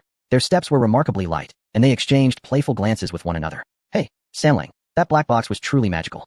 A bearded veteran whispered to the young officer Zhang Sanlang beside him. Even from such a distance, the Duke of Wei's voice was audible. Is this the Prince of U.S. sorcery? Zhang Sanlang tightened the straps of his backpack, which contained a signal amplifier entrusted to him by Li Yu. He feigned profundity. Sorcery? His Highness the Prince said it's called Gu Wu. He claims there are waves in the heavens that our mortal eyes cannot perceive. Speak less, conserve your breath. Came the admonition as they continued for 20 miles. The pace remained unrelenting, yet their breathing grew heavier. Cheng Yaojin halted once more, grasping the radio. 20 miles. Apothecary. How do you read? The response was clear, with a slight wind interference that did not hinder comprehension. Continue. 30 miles. The rocky path became increasingly arduous. Sweat had soaked through the undershirt beneath their leather armor, clinging to their backs. The veteran's steps grew heavier. He licked his cracked lips and muttered softly. My stomach feels a bit empty. Zhang Sanlang sensed the same. That hearty dinner now felt like kindling tossed into a raging fire, burning away too quickly. The sensation of fullness was swiftly receding, replaced by a sour pang. Save your breath. Conserve your strength for the journey, Zhang Sanlang whispered chidingly, though his hand instinctively pressed against his stomach, which indeed felt hollow. 40 miles. A crackling voice emerged from the radio. Sheng Yaojin frowned and climbed atop a large rock to elevate the antenna, resembling a towering figure holding a lightning rod. Apothecary. The wind is strong here. What did you say? Repeat. 40 miles. The sound is garbled but discernible. Continue the advance. Li Jing meticulously recorded in his notebook. 40 miles. Flat terrain. Sound waves exhibit attenuation, yet military operations remain unaffected. At this juncture, the atmosphere within the ranks shifted. Silence enveloped the group, as all focus was directed towards the challenging terrain beneath their feet. The intense march was rapidly depleting their energy. Finally, in a sheltered hollow, Li Jing glanced up at the night sky and called out coldly, "Halt. All personnel, rest for 15 minutes. Consume military rations." Upon hearing the word rations, the eyes of 100 men gleamed with hunger, akin to wolves catching a whiff of blood. They collapsed onto the ground with a clamor. Several soldiers swiftly set up a makeshift cooking pot. The proximity to a small stream made water collection convenient. Do not rush. Gather according to your units. Sheng Yaojin unloaded several enormous wooden boxes from an accompanying unicycle. He pried open the lid, revealing neatly stacked bamboo tubes, each as thick as a wrist. This was the single soldier ration designed by Li Yu, consisting of deep-fried noodles encased in bamboo tubes. Zhang Sanlang received his share, a smoothly polished green bamboo tube. The opening sealed tightly with wax. He removed the wax seal and, with a satisfying pop, opened the stopper, releasing the enticing aroma of the fried noodles that stirred his appetite. Zhang Sanlang swallowed hard. Following Li Ji's previous instructions, he first emptied the contents of the bamboo tube. Inside lay a golden, curled noodle, reminiscent of a coiled hairdo, instantly igniting his hunger. Alongside the noodles were 2 small oil paper packets, one containing a mix of spices, mutton fat, prickly ash, and a hint of salt, and the other filled with dehydrated vegetables. An eager veteran beside him had already torn open his oil paper packet, dipping his fingers into the mutton fat and savoring its rich flavor with a satisfying slurp. How delightful! This mutton fat had been rendered. At that moment, the water in the cooking pot began to boil. Zhang Sanlang placed the noodles back into the bamboo tube or poured hot water into it. Given the circumstances, they opted to toss the noodles into the cooking pot for a communal boil. As 100 noodles rolled in the boiling water, the moment the mutton fat packet was tossed in, the overpowering aroma wafted into everyone's nostrils. In an army lacking spices and abundant fats, this pot of red, oily noodle soup was nothing short of ambrosial. A sound of someone swallowing echoed, followed by a chorus of others doing the same, even drowning out the crackling of the firewood. Dinner's ready, Sheng Yaojin commanded. Zhang Sanlang cradled the bamboo tube, filled to the brim with golden noodles and vibrant broth. He cared not for the heat. Taking a deep breath, he slurped a substantial mouthful. The smooth, chewy noodles soaked in the broth imbued with mutton fat and a hint of spice slid down his throat, instantly soothing his ravenous stomach. What divine flavor is this? The veteran exclaimed, nearly moved to tears. It was 100 times better than the soup and noodle shop run by the Huji in the western market of Chang'an. If only they could eat this every day while fighting, he would gladly run 40 or even 400 miles. Little did this veteran know that 3 months later, he would ruefully slap himself for uttering those words. The soldiers devoured their meal, the valley resonating solely with the sounds of slurping noodles. Li Ji sat upon a stone, enjoying a bamboo tube himself. After finishing, he penned in his notebook, military rations, deep-fried noodles. Their taste is exquisite, richly fatty, significantly uplifting morale, and warm upon entering the stomach, invigorating the limbs. However, they are exceedingly filling. Once consumed, the soldiers may indulge excessively, risking lethargy. Just as Li Ji anticipated, happiness was fleeting, while suffering would endure. After finishing their noodles and a brief respite, the team set forth once more. This time, their objective was to test the limits of the walkie-talkie. As they traversed 50 or 60 miles, the voices within the device grew increasingly indistinct, drowned out by an ever louder static. Upon reaching 62 miles, Sheng Yaojin twirled the walkie-talkie in his hand, making 3 full rotations. Yet all that emanated from the black box was a crackling sound, devoid of any words from Li Jing. The connection was severed. Chapter 124. 2 types of rations with a tinge of regret. Sheng Yaojin lowered his arm and patted the black box. 62 miles. This was indeed the limit of this contraption. Nevertheless, it was remarkable. To still hear something from 60 miles away was impressive. If this were atop a beacon tower, it would have taken 2 horses to cover such distance. Turn back, Li Jing commanded decisively. However, the joy brought by the instant noodles lasted scarcely 20 miles. Although the fried noodles were high in calories, they were quick carbohydrates. During the intense march, they burned away as rapidly as firecrackers. Furthermore, many soldiers had overeaten due to their deliciousness, leaving them sluggish as their energy diverted to digestion. Now, as they resumed running, the dual assault of food fatigue and a sudden drop in vitality made their legs feel as if they were weighted down with lead. As they began their return journey, the atmosphere grew somber. Zhang Sanlang felt the warmth of the noodles in his stomach dissipate. Hunger began to gnaw at him. Yet, he dared not voice it. As a lieutenant, he was the leader of these brothers. Earlier, while eating, he had boasted about being able to run 400 miles. Now, after only 20 miles, admitting hunger felt shameful. Moreover, seeing everyone else gritting their teeth in silence, he held his tongue. Suddenly, a growl escaped from his stomach, startling him. An old soldier beside him couldn't suppress a chuckle. Sanlang, did you feed that big bowl of noodles to a dog? Remarked a sergeant, who usually had a contentious relationship with Zhang Sanlang, his tone dripping with sarcasm. Our elite Lu Guogong's household troops, and already your stomach is singing? Indeed. This is rather pathetic, echoed another voice, as laughter trickled through the ranks. Zhang Sanling's face flushed crimson. He halted, turning to retort at the sergeant. What do you want me to do? Should I sew my mouth shut to silence my stomach? Oh, are you flustered? That's your own inadequacy. Enough. A flat yet commanding voice interrupted the farce. Li Jing appeared before the group. Laugh. What is there to find amusing? Li Jing raised a small notebook. This is a test of rations, not a competition. Every one of your reactions is data for my records. If you choose to endure in silence for the sake of pride, so be it. I shall note it down. Ration A is exceptionally sustaining, supporting 80 miles without fatigue. When the army marches forth, this will dictate the food allocation. When the time comes for battle, and you find yourselves too famished to wield your swords, do not blame me, Li Jing, for not leaving you an escape route. In the end, it will be your own demise. A hush fell over the crowd. The previously mocking sergeant immediately lowered his head, muttering under his breath. The general, in truth, is also quite famished. Just a moment ago, I relieved myself. And now my heart is in turmoil. As the first person voiced their hunger, a chorus of admissions followed suit. It dawned upon everyone that they were not alone in their struggle. All had been suffering in silence, clinging to their pride. At that moment, Cheng Yaojin, who had remained silent until now, strode forward.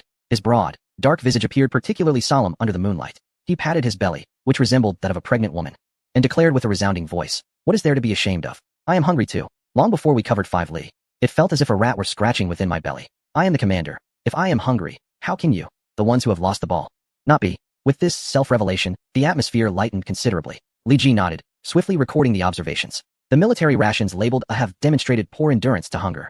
Symptoms of weakness appeared within just 2 hours of marching. They are unsuitable for long-distance sustenance. After finishing his notes, he closed his book and gestured toward the path ahead. Since we are all hungry, let us march another 3 li. A collective wail arose. What are you lamenting about? Li Ji's expression remained impassive, seemingly oblivious to the collective suffering. March another 3 li, and all will receive ration B. The final stretch of 3 li felt akin to a march through hell. Each step required the mobilization of every ounce of willpower. Zhang Sanlang felt as if the soles of his feet had lost all sensation, moving mechanically in sync with the heels of those ahead. At last, Li Ji called for a halt. Everyone collapsed to the ground like puddles of mud. Cheng Yaojin shouted to the group, "Get up. Take your iron cakes." Zhang Sanlang laboriously approached and received a square piece wrapped in thick oil paper, no larger than a palm. Is this all? It hardly seems enough to fill a gap between my teeth, he pondered as he unwrapped the paper, revealing a dense, brick-like block of a deep brown hue. It bore no aroma and was as hard as wood. Is this the life-saving ration? Listen up. Cheng Yaojin, holding a piece himself, introduced, "This is a compressed sugar cake. Don't be deceived by its size. It is crafted from fine flour, sugar, and oil, courtesy of His Highness the Prince of Yu. Be cautious while eating. Don't break your teeth. It is imperative to drink water." Zhang Sanlang tentatively brought the iron cake to his mouth and bit down with force. Crack. He clutched his jaw in dismay. This is akin to stone. Fool. Suck on it. Let your saliva dissolve it. Then chew. Cheng Yaojin took a bite himself, grimacing in demonstration. Zhang Sanlang had no choice but to gnaw at the infuriatingly hard sugar cake piece by piece, akin to a dog chewing a bone. The moment it entered his mouth, it felt like a handful of dry sand had been thrust inside, instantly absorbing all moisture and leaving him gasping for air. He quickly gulped down a large mouthful of water. However, a miracle occurred. The hard block transformed under the influence of the water, releasing an intense sweetness mingled with the fragrance of fat, exploding in his mouth. Sweetness. In the Tang dynasty, sugar was a luxury, reserved for the elite, and even then, it was often the bitter variety of syrup. In this delectable morsel, it seems as if an entire jar of frosting has been infused. Beyond its sweetness lies an abundance of oil. The rich fats glide smoothly down the throat. For these robust men of the Tang dynasty, who are starved for both sugar and fat, this caloric onslaught is nothing short of a remedy. Their previously weakened limbs gradually regained strength. The once foggy minds were roused by the delightful sweetness. Zhang Sanlang gazed in horror at the substantial remnant of the biscuit in his hand, then at his own hand. Having consumed merely a corner, why does it feel as if I have swallowed a whole ox? Am I already warm from this? The surrounding soldiers echoed similar astonishment. How sweet it is. Sweeter than the sugar melons I indulge in during the new year. Yet, it is quite hard. It may ruin my teeth. But its potency is incredible. A single bite is worth 3 bowls of rice. While they grumbled about its hardness, they continued to gnaw at the sugary brick. No one dared waste even a crumb. Li Ji observed this scene and laboriously took a bite himself. He wrote down in his small notebook, Type B military ration, Xiantai biscuit. Its texture is as hard as stone, difficult to swallow, and requires copious amounts of water. However, its effects are miraculous, rich in oil and sugar. It melts into vital energy upon entering the mouth, surpassing Type A in its ability to stave off hunger. This is a divine sustenance for survival in dire straits and lengthy marches. Though its taste is lacking, for soldiers engaged in prolonged combat, this substance is more valuable than gold. For the remainder of the journey, these men no longer complained of hunger. The half biscuit in their stomachs even made them feel slightly nauseous, yet the continuous surge of energy propelled them forward with remarkable speed. As the silhouette of Chang'an City appeared on the horizon, dawn was breaking. Cheng Yaojin plopped down onto the grass by the city gate. Tucking away the last small piece of the compressed sugar biscuit into his close pocket, he patted Zhang Sanlang on the shoulder. grinning broadly to reveal a mouthful of white teeth speckled with brown biscuit crumbs. Young one, remember this. That bowl of noodles is merely a fleeting temptation during peaceful times. Fragrant as it may be, it offers little sustenance. But this biscuit, it is akin to a father who can shield you from the blade on the battlefield. In critical moments, one must rely on their true father for salvation. Chapter 125. I demand more sugar at the Yeding Palace, within the Tang Academy of Sciences. Military Research Institute. Since the establishment of the academy a few days prior, the atmosphere in the courtyard has transformed. It bears a resemblance to the lingering sulfur scent of firecrackers from the new year, mingled with an inexplicable burnt aroma. At times, the scent of roasted meat wafts through the air. The palace attendants suspect that His Highness, the Prince of Wei, is engaged in alchemical pursuits. At this moment, precisely noon, when the sun's energy is at its zenith, at the deepest part of the Research Institute, a designated open patch of yellow earth is encircled by a wall of rammed earth. Behind the wall crouch several of the most elite offspring of the Tang military. I say, it has been half an hour already, Cheng Chumo remarked, chewing on a dry stalk of grass. Idly using the sword in his hand to strike off the dirt from his boots, his expression one of utter disinterest. Is His Highness hatching eggs? Even a chick should have hatched by now. Next to him, Yuchi Baolin was busy wiping sweat, compelled by his father, Yuchi Gong, to don a complete set of Mingguan armor, as a precaution. The early autumn sun remains fierce at midday. Wei Chi Baolin felt as though he were a black steamed bun tossed into a steamer. I observed him, speaking in a naive tone. Just moments ago, I witnessed Wang Gonggong entering, claiming that His Majesty had sent him to hasten progress. However, he was promptly ejected by His Highness, the Prince of Wei, wielding a broom, who declared him to be charged with static electricity. What is static electricity? All I know is about Master Jingxin. Static electricity is akin to Qin Huaidao brandishing a massive iron shield, acquired from the Feathered Forest Army, attempting to flaunt a new term he had gleaned from Li Yu. Yet, after a prolonged pause, he could not articulate it. Ultimately, he was forced to explain that it meant one was too filthy, inviting the wrath of thunder. Nonsense. I just bathed last night. Wei Chi Baolin fumed. Just as the debate over whether static electricity was indeed filth reached a fever pitch, the heavily sealed laboratory door finally swung open. They are coming out. A voice erupted from Fang Yai, who had been vigilantly perched atop the wall. All eyes instantly converged upon the spectacle. Soon after, a profound silence enveloped the crowd. The grassroot that had been in Cheng Chumo's mouth fell. Wei Chi Baolin's mouth gaped wide enough to swallow a duck egg. Even Qin Huaidao, who prided himself on his composure, found his shield askew. Emerging from the door was a ball. Indeed, a ball. It was Li Tai. However, the current Prince of Wei presented a rather astonishing sight. One might even describe it as utterly deranged. He was clad in 3 layers of specially reinforced leather armor, and on top of that, he was bound with coils upon coils of hemp rope. From a distance, he resembled a gigantic Zongzi freshly unearthed. His neck was nearly obscured, revealing only a stack of chins. Upon his head sat an eccentric helmet, fashioned from an iron bucket, with only 2 holes carved for his eyes, embedded with 2 polished crystal lenses. These treasures had cost Li Tai dozens of exquisite crystals to refine. Is this truly His Highness, the Prince of Wei? Fang Yai stuttered. Is His Highness attempting to cultivate immortality? Cultivate what nonsense? Cheng Chumo regained his senses, suppressing laughter. Li Tai moved slowly. How could he not? The entirety of his attire weighed at least 50 pounds, compounded by his already considerable girth. Each step he took was a heavy impact upon the soil of the Tang dynasty. Yet, cradled in his arms was an object that steadied his gait. It was merely a coarse pottery jar, the size of a fist, smaller than the wine bowls wielded by these martial generals. Silence. Li Tai's voice emerged muffled through the thick gauze, sounding both hushed and echoing. Step back. All of you, retreat behind that wall. Anyone who dares to peek, should they later find their eyes blinded, do not blame this prince for not forewarning you. Cheng Chumo and the others exchanged glances, though they verbally resisted.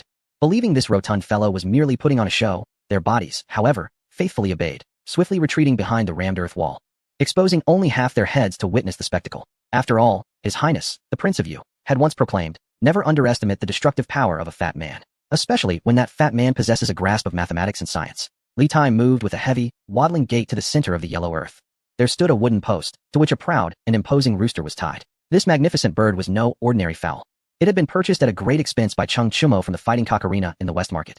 Celebrated as the undefeated champion known as the Ghost, who scares the West Market. Typically, it would peck at dogs and kick at people. At this moment, the valiant general tilted its head, curiously observing the peculiar figure before it, resembling a strange dumpling. With great effort, Li Tai squatted down and carefully placed a small ceramic jar at the foot of the wooden post, then pressed a blue brick atop the jar. Forgive me, noble general, Li Tai said, gazing at the rooster through his crystal lenses, his tone unexpectedly filled with compassion.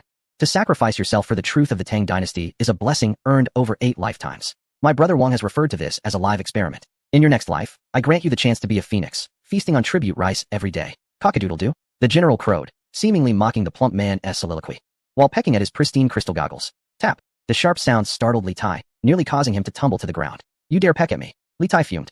I'll turn you into roast chicken soon enough. Without further ado, he retrieved a golden lighter from his pocket. With a snap, a flame leaped forth. Li Tai took a deep breath. This was the first time in history that humanity endeavored to harness this volatile black powder. The hemp wick, soaked in nitrate, emitted a spark with a hissing sound, akin to a serpent of fire awakening, slithering towards the ceramic jar. Run. The single word echoed in Li Tai's mind. He swiftly turned and unleashed an unprecedented potential within him, sprinting towards a pre-prepared pit 20 paces away. 1, 2, 3. Li Tai tumbled into the pit, clutching his head, rear in the air, mentally counting down. Behind the blast wall, Cheng Chumo and the others held their breath, the atmosphere having built to this moment. Even as spectators. A modicum of respect was due, was it not? Wang De, standing in the corner, unconsciously tightened his grip on the dust whisk and craned his neck. Bang!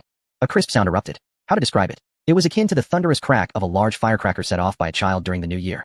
Or perhaps the muffled pop of Wang De's own bedclothes. The sound was not loud, even somewhat dull. Immediately following, the blue brick that had pressed upon the ceramic jar shot upwards with a whoosh. Contrary to Li Tai's expectations of it soaring into the heavens.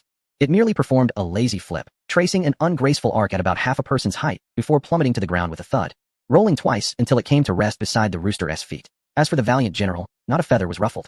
It remained upright, wings stiffly spread, its eyes wide open, fixated ahead as if gazing upon some indescribable horror. Then it toppled backward, legs in the air, kicking twice before it succumbed to death, not from an explosion, but from sheer fright. The wind swept through, rustling a few fallen leaves, enhancing the desolation of the scene. Is that all? Cheng Chumo peered out from behind the wall, digging at his ear, his face a canvas of disappointment. Is this it? This is the heavenly thunder?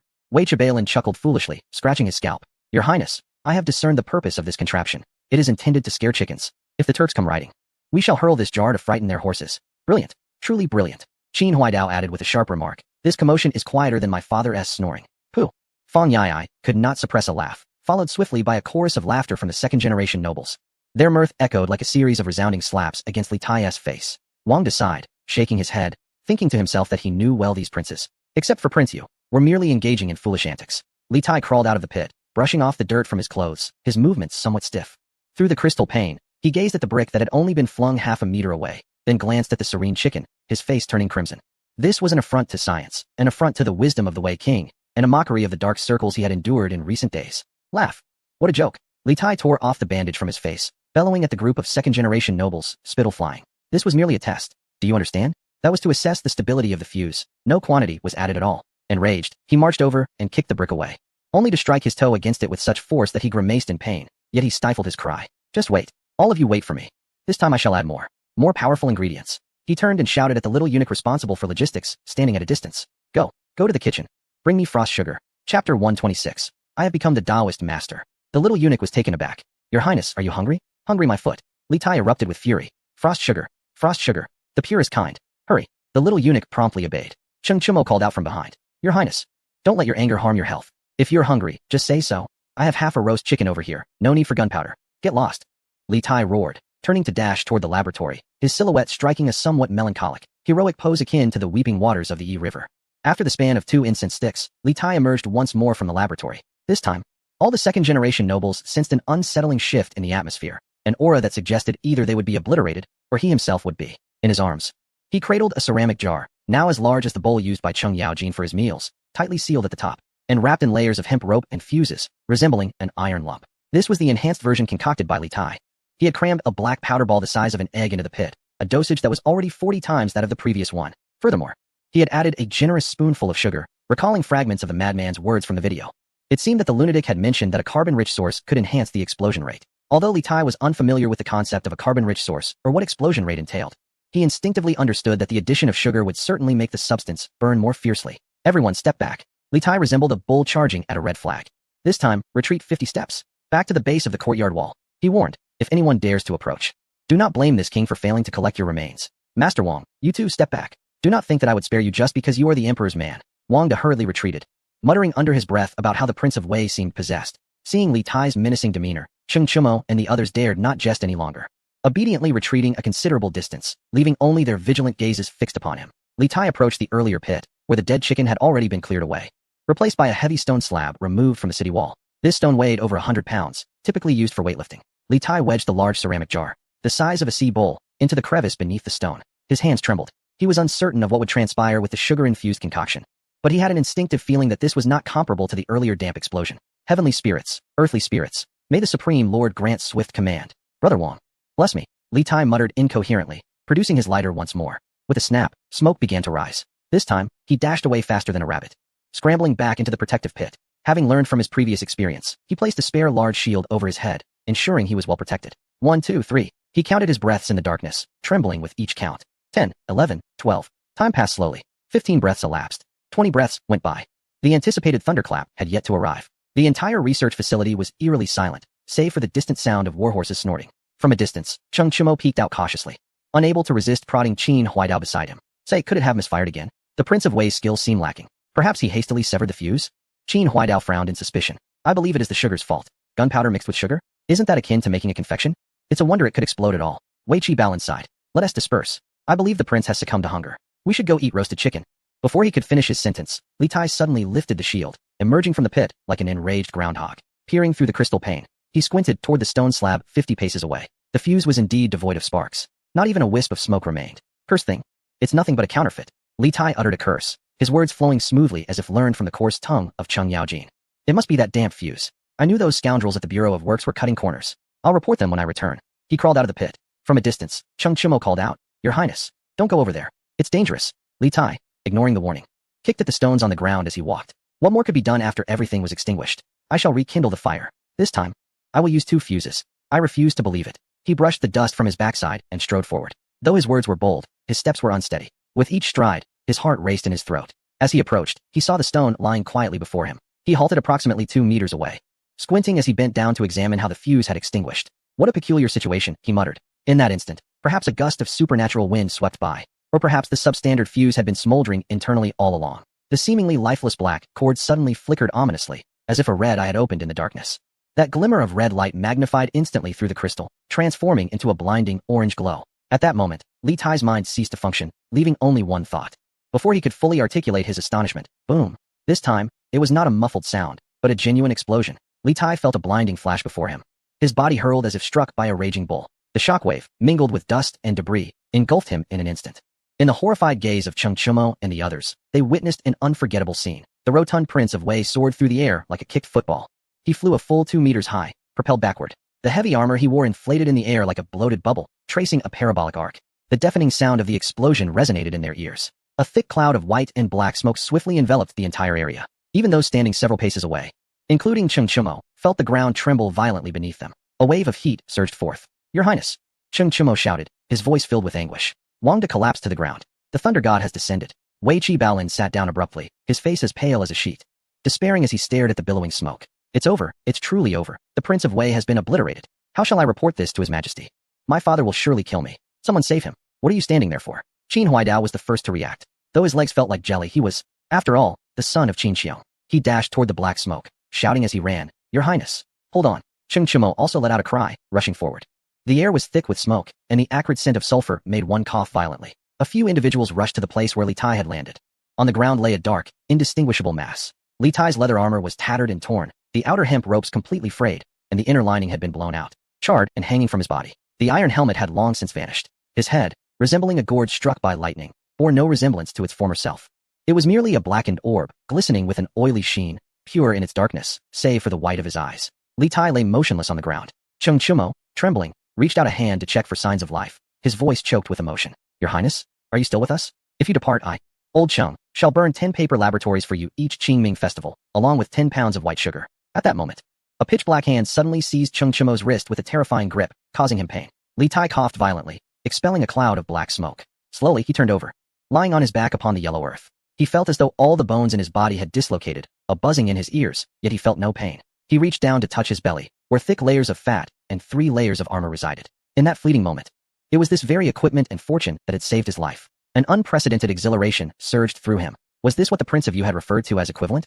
Just a pinch of powder could send a 200-pound man soaring like a ball. Haha. Li Tai grinned, revealing 2 rows of gleaming white teeth against his dark visage. A sight both striking and unsettling. Haha. His laughter grew louder, escalating into maniacal guffaws. Cheng Chimo and Qin Huaidao stood in stunned silence. It was over. The prince had been rendered foolish by the explosion. Wei Qibao despaired. Now there is no way to explain this. If His Majesty learns that the Prince of Wei has become an imbecile, our entire family will be exiled to Lingnan. Li Tai paid no heed to these mundane concerns. Struggling to sit up, he pushed away Cheng Chimo, who attempted to assist him, and gazed into the deep pit created by the explosion, observing the shattered stone. He laughed triumphantly at the group of simpletons. Cheng Chimo, do you see? This is true thunder. I have ascended. Ha ha ha. Cheng Chimo looked at Li Tai. In that moment, he felt an unfamiliarity with the prince, who usually was an avid scholar, somewhat petty, and quite gluttonous. After laughing to his heart's content, Li Tai felt his legs weaken, and he plopped down onto the ground with a groan. Quick, assist your prince. Your Highness, are you alright? Should we summon the royal physician? Qin Huaidao, still unconvinced, scrutinized Li Tai, fearing he was missing a vital piece. No need for the physician. Li Tai slapped Qin Huaidao's helmet, leaving a dark handprint, his eyes sparkling with excitement. Go, fetch me paper and ink. I must inform the prince of you that frosting sugar is a marvelous substance. Gunpowder mixed with frosting sugar is true artistry. And Li Tai pointed at Wang Da. Return and inform my father to grant me 10,000 coins. I wish to establish a larger laboratory. Chapter 127. The Tremors of the Two Instruments Hall. In the 8th year of the Jingguan era, the autumn in Chang'an City deepened. The ginkgo leaves in the Taiji Palace had begun to display a golden fringe. Sunlight filtered through the intricate window panes of the Two Instruments Hall, casting a stark contrast of light and shadow upon the floor. Within the hall, a newly transcribed map lay spread out, its corners weighted down by jade paperweights. The map was meticulously detailed, clearly marking every parched riverbed outside of Liangzhou City.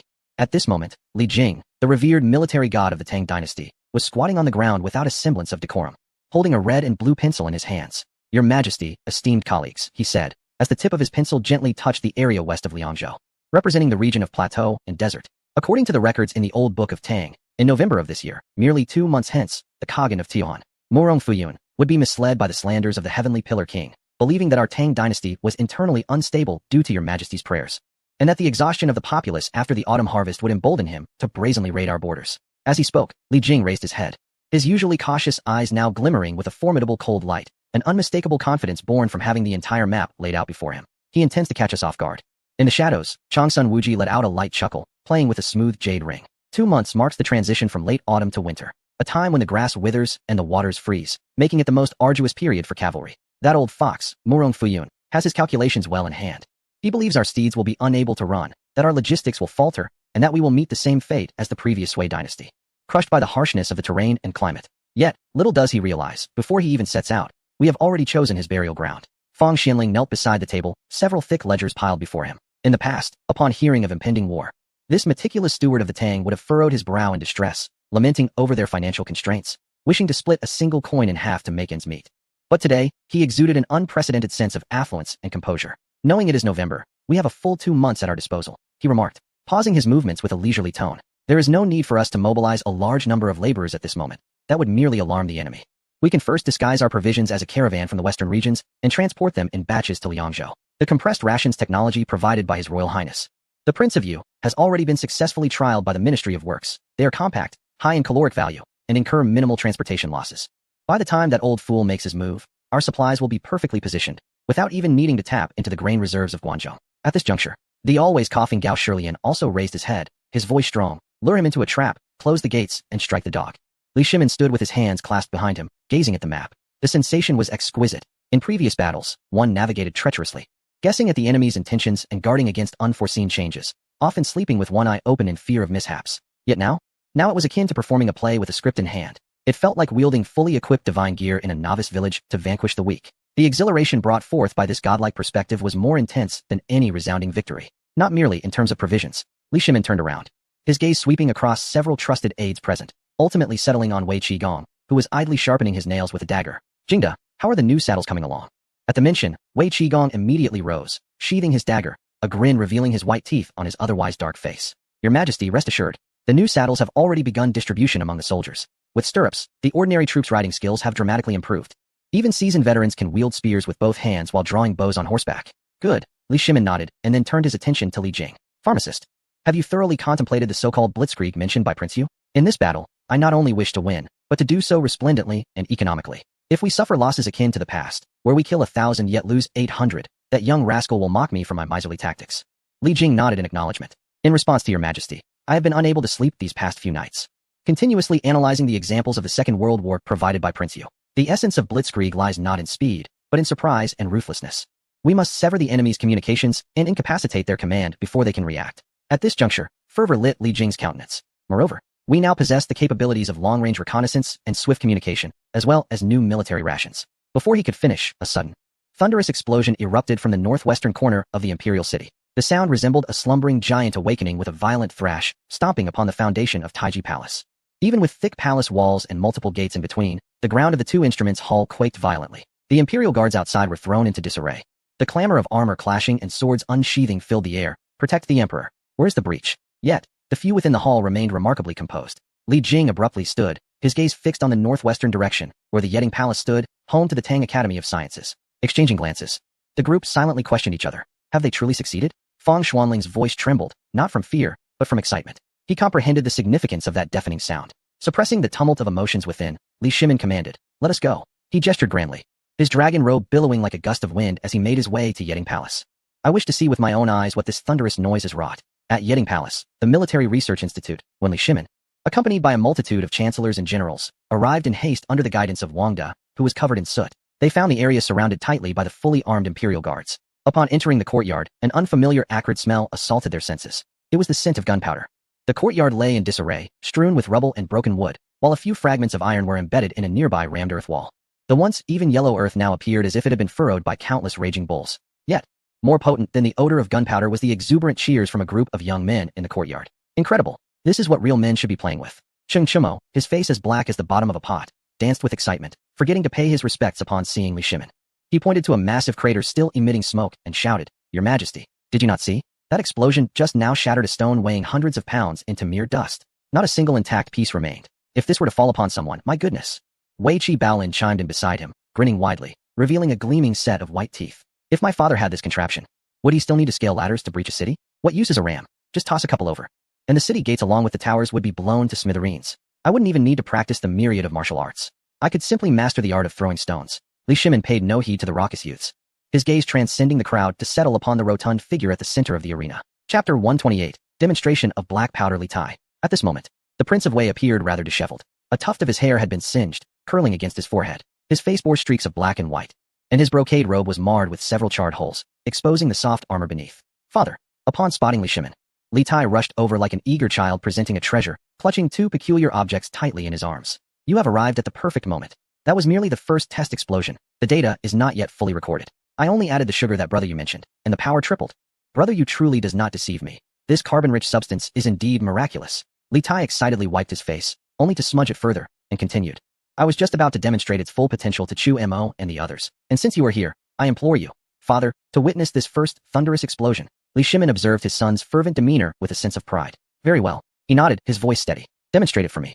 But exercise caution and maintain a safe distance. Clear the area. All present retreated to 100 paces behind the earthen wall, their heads peeking out as they fixated on the center. This time, Li Tai refrained from participating directly. Instead, he directed two craftsmen clad in thick protective gear, who meticulously arranged the scene. Father, esteemed uncles, please observe. Li Tai stood behind the wall, pointing to the distance. This small one, merely the size of a fist, encased in a ceramic jar, has been inscribed with pre-formed shrapnel grooves. Brother you calls it a grenade, but I have named it the Palm Thunder. One immensely strong craftsman pulled the fuse, swinging his arm vigorously before hurling the Palm Thunder towards a group of wooden targets 50 paces away. The dark little jar traced a parabolic arc through the air. Boom. A sharp crack resonated. A flash of fire erupted, and smoke billowed forth. As the haze dissipated, the onlookers beheld the scene. The wooden targets lay toppled, with the remaining few riddled with shards of pottery and iron nails. Hiss. Wei Qi Gong inhaled sharply, rubbing his neck. Although he considered himself a formidable warrior, he mused that had this explosion occurred nearby, even clad in gleaming armor, he might have suffered grievous injuries, with shrapnel proving nearly impossible to defend against. If cavalry were to launch this first, Li Jing's eyes narrowed as he rapidly strategized in his mind. The enemy formation would surely falter, and their steeds would be thrown into disarray. But that's not all. Li Tai proudly gestured to another side. Now behold this hefty creation. Encased in a metal barrel, it contains a full 3 pounds of black powder. Brother you refers to it as a bomb, yet I find that term rather mundane. I shall call it the Siege Thunder. This time, the craftsman buried the enormous iron barrel beneath a hastily constructed wall of blue bricks. Ignition. A frantic dash. Everyone instinctively covered their ears, including Li Shimin. Boom. A deafening explosion erupted, far louder than before, as if the heavens and earth had shattered. In that fleeting moment, a crimson light flared, and the ground trembled violently. Even from 100 paces away, the crowd felt a searing wave of heat mixed with debris rushing towards them, striking their faces painfully. As the dust settled, everyone involuntarily held their breath. The wall, 2 feet thick, had completely vanished, leaving behind a vast, charred crater that still emitted wisps of smoke. The surrounding earth exhibited a bizarre, glassy texture. After a prolonged silence, Cheng Chimo finally broke the stillness with a trembling voice. Goodness, if that had detonated on a person, could we even find a place to bury them? Li Shimin slowly lowered his hands from his ears. He gazed at the deep pit, a flicker of deep apprehension crossing his eyes. This power was far too uncontrollable, too brutal. Yet he felt an immense joy. This power now belonged to the Li family. Excellent, excellent, excellent, Li Shimin exclaimed thrice, turning away from the pit. His gaze as cold as a freshly drawn blade. Proclaim my decree. Today's incident at the Yeding Palace is to be classified as an absolute secret. Anyone who dares to disclose even a word shall face the extermination of their entire clan. Shumo, you lot, return home at once.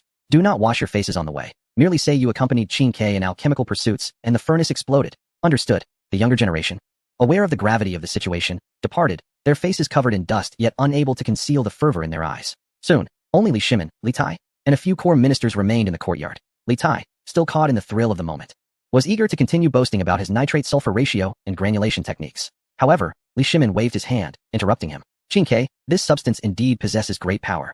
A magnitude that unsettles me. Li Shimin regarded the deep pit with a complex expression, his brow slightly furrowed. Come, let us seek out your brother, the Prince of Yu. Li Tai hesitated momentarily, but, upon noticing the rare seriousness in his father's eyes, dared not speak further and obediently complied. Li Shimin gestured to Fang Xianling, Changsun Wuji, and others behind him. You may withdraw. I have matters to discuss privately with the Prince of Yu. Outside the Ganlu Hall, along the lengthy corridor, dozens of carefully selected young eunuchs from the inner court were bent over tables, quills in hand, feverishly transcribing from colorful tomes onto rice paper. At the end of the corridor, where sunlight met shadow, a soft couch lay, and Li Yu reclined there, a book draped over his face. His legs casually dangling over the edge, soundly asleep. Beside him, a woolen blanket was spread over a bamboo mat. Little Zizi clung to Li Yu's arm. Sprawled out in slumber, Prince Jin, Li Ji, rested at Zizi's feet, clutching a small pistol made of Lego bricks, smacking his lips in his dreams. Originally, these two little rascals had come in search of sweets, but having been assigned to massage Li Yu, they were far too young and soon succumbed to exhaustion. As Li Shimin entered the courtyard with Li Tai, he was greeted by a serene scene. The air was imbued with a faint scent of milk candy, a sight so tranquil that it instantly warmed the heart of Li Shimin, who had recently endured the ravages of battle. He paused, gently waving his hand to Wang De behind him, then pointed to the two children on the ground, followed by a gesture towards the direction of the Lijing Hall.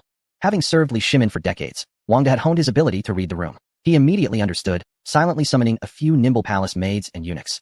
They carefully lifted the still sleeping young Zizi and Li Ji. The young Zizi nestled closer in the maid's embrace, murmuring a sleepy phrase before rolling over to continue his slumber. Watching the children being discreetly carried out of the courtyard and disappearing from view, Li Shimin finally withdrew his gaze. Go on, he said, glancing at Li Tai and subtly gesturing. Wake your brother, the Prince of Yu.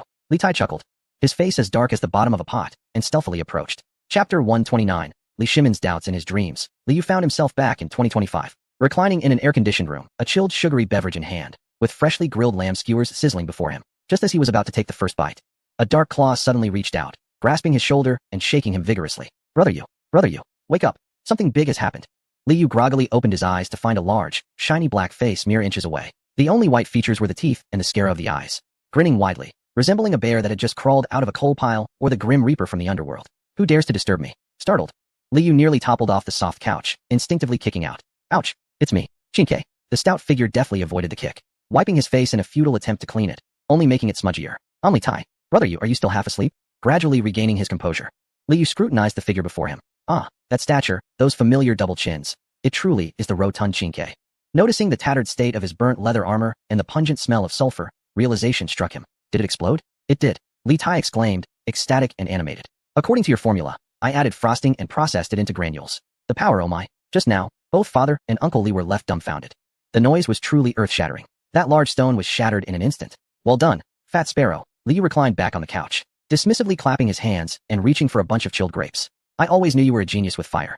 I shall award you the Great Tang Peace Prize later, for explosives are indeed a means of maintaining peace. Li Tai grinned foolishly, just about to grab a grape when a large hand from behind smacked his hand away. Enough of this foolishness. Li Shimin approached, hands clasped behind his back, his expression somewhat grave. He glanced at Li Tai. Go, quickly wash that armor. The smell of gunpowder is quite oppressive. Your son obeys. Although Li Tai wished to engage in further conversation, he discerned that his majesty had matters to discuss privately with Prince Yu. Thus, he obediently bowed and swiftly departed. Li Shimin waved his hand, and Wang De led the remaining eunuchs and maidservants out of the courtyard, meticulously closing the door behind them. At that moment, only two figures remained in the courtyard. The sunlight cast a slanted glow upon Li Shimin's profile, shrouding half of his face in shadow. He refrained from taking a seat, instead gazing at the ink and brushes left behind by the young scribes, remaining silent for an extended period. Li Yu, unhurried, leisurely consumed grapes while resting a book upon his abdomen. Second uncle, are you troubled? Did that earlier commotion startle you? Li Shimin turned his head, his gaze penetrating as it met Li Yu's. I wish to pose a question to you. Li Shimin approached the edge of the soft couch, unperturbed, and sat directly upon it. His body leaned slightly forward, reflecting a profound confusion. That earlier explosion, I beheld its aftermath. The crater it left could easily conceal a cow. Should such devices number in the thousands or tens of thousands, the walls of the Great Tang and our heavily armored cavalry would become mere jesters in their presence.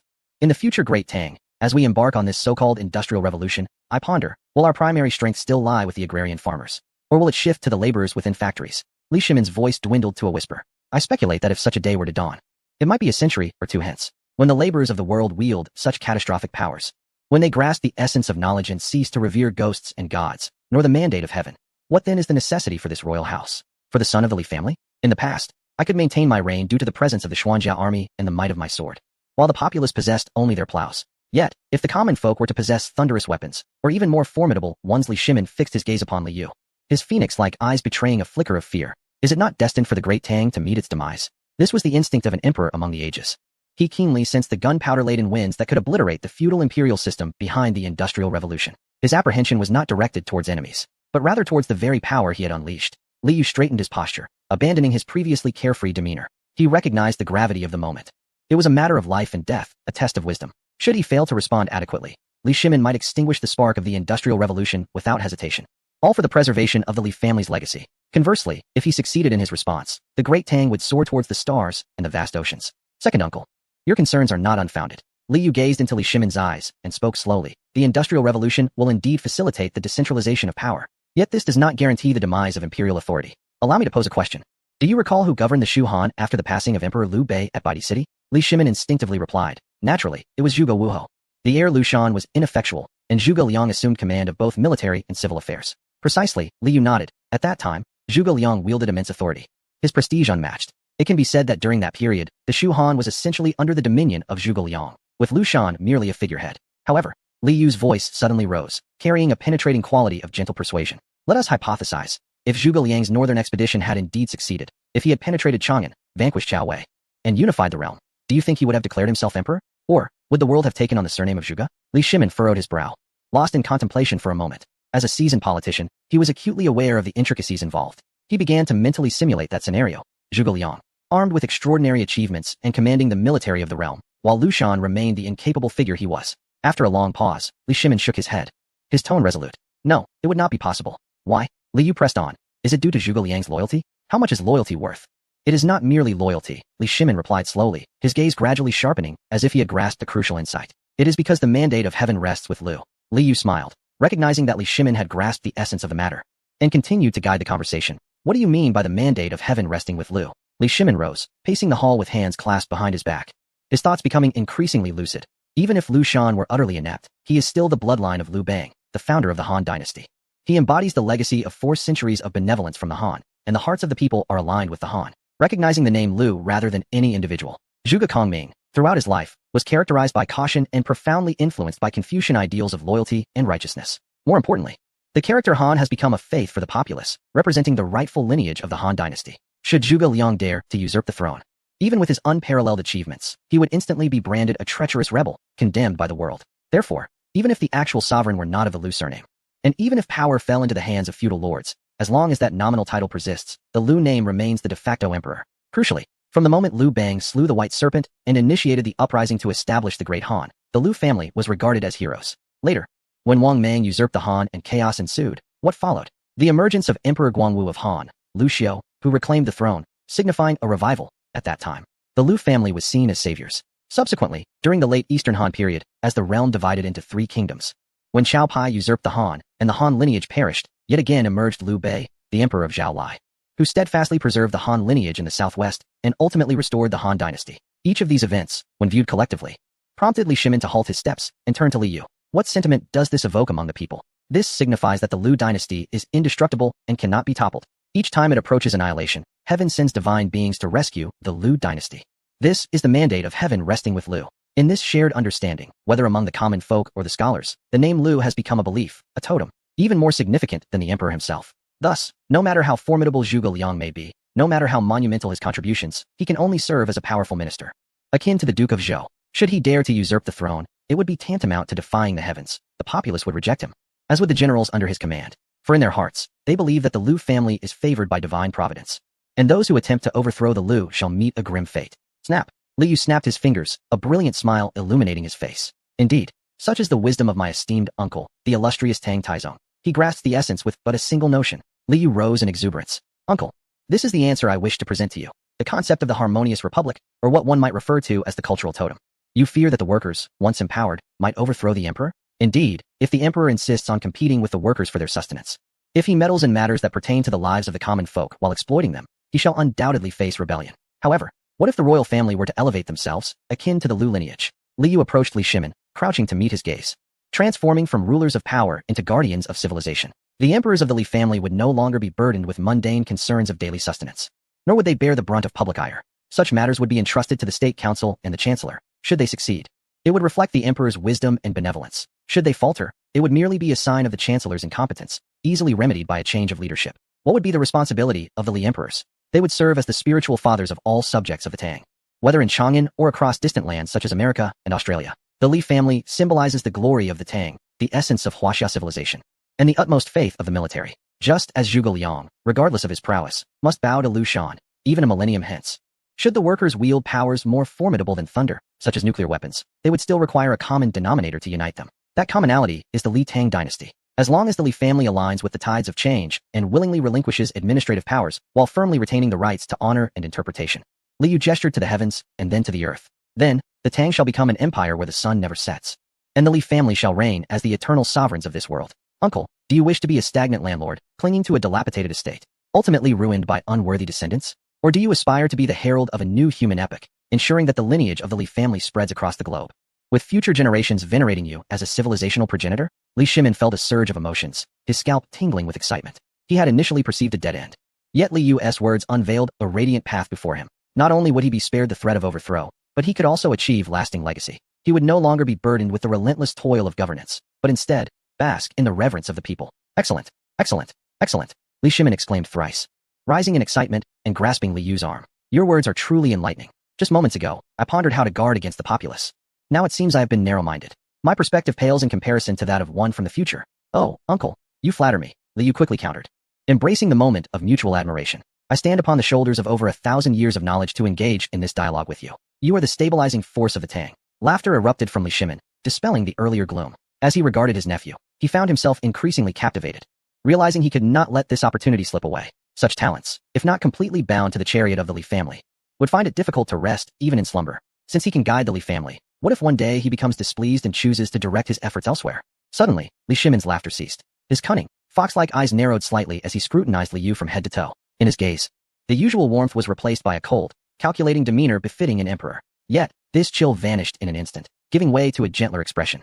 Li Shimin paced back and forth within the hall, his footsteps echoing distinctly in the quiet courtyard. Li Yu felt a shiver run down his spine under the weight of that gaze.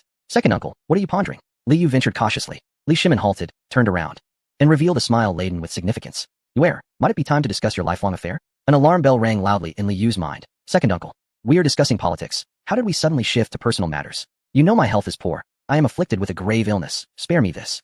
Li Shimin interrupted him directly.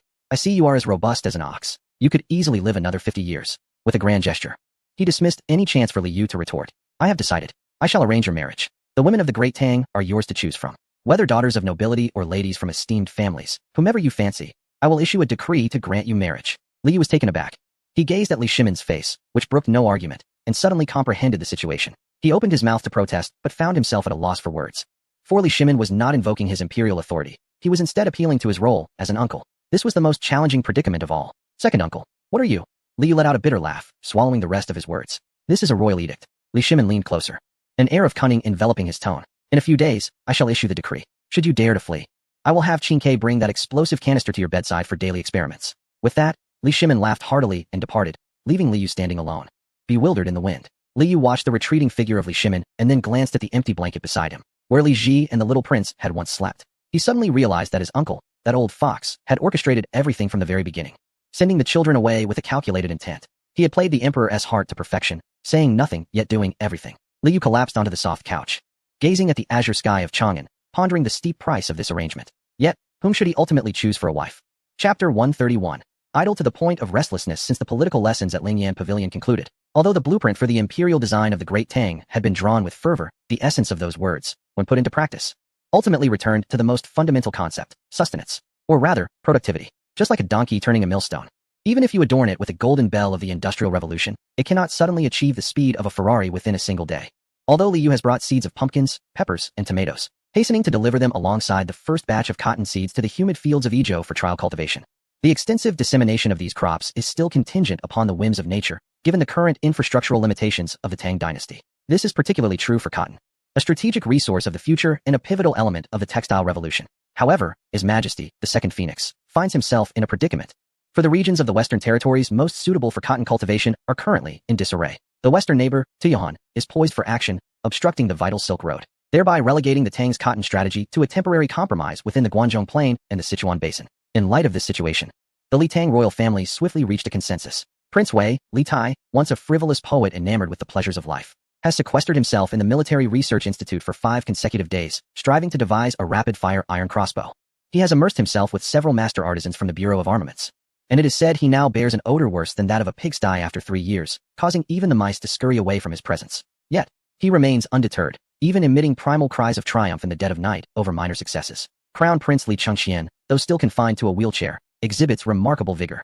Ever since he heeded the words of Deep Seek and managed to reclaim a measure of control in the service area, he seems resolute in following this venerable sage's strategy. He now monitors the cultivation of potatoes, corn, and sweet potatoes within the imperial gardens while also supervising the construction of the first steel smelting furnace outside the city from his palanquin. Despite his physical limitations, he finds joy in his endeavors, his previously sinister gaze now absent for some time. As for Prince Wu, Li Ku, his circumstances are even more dire. He remains in Shandong, offering disaster relief alongside Zhang Liang, laboring in the muddy disaster-stricken areas. The entire Tang royal family is striving relentlessly for a grand future. Meanwhile, our instigator, His Royal Highness the Prince of Yu, has shamelessly embraced leisure. Yet, he justifies his idleness, believing that the flames of progress have already been ignited, the fuse hissing in anticipation. The engine of the Tang's chariot is already in motion, requiring no further impetus from him.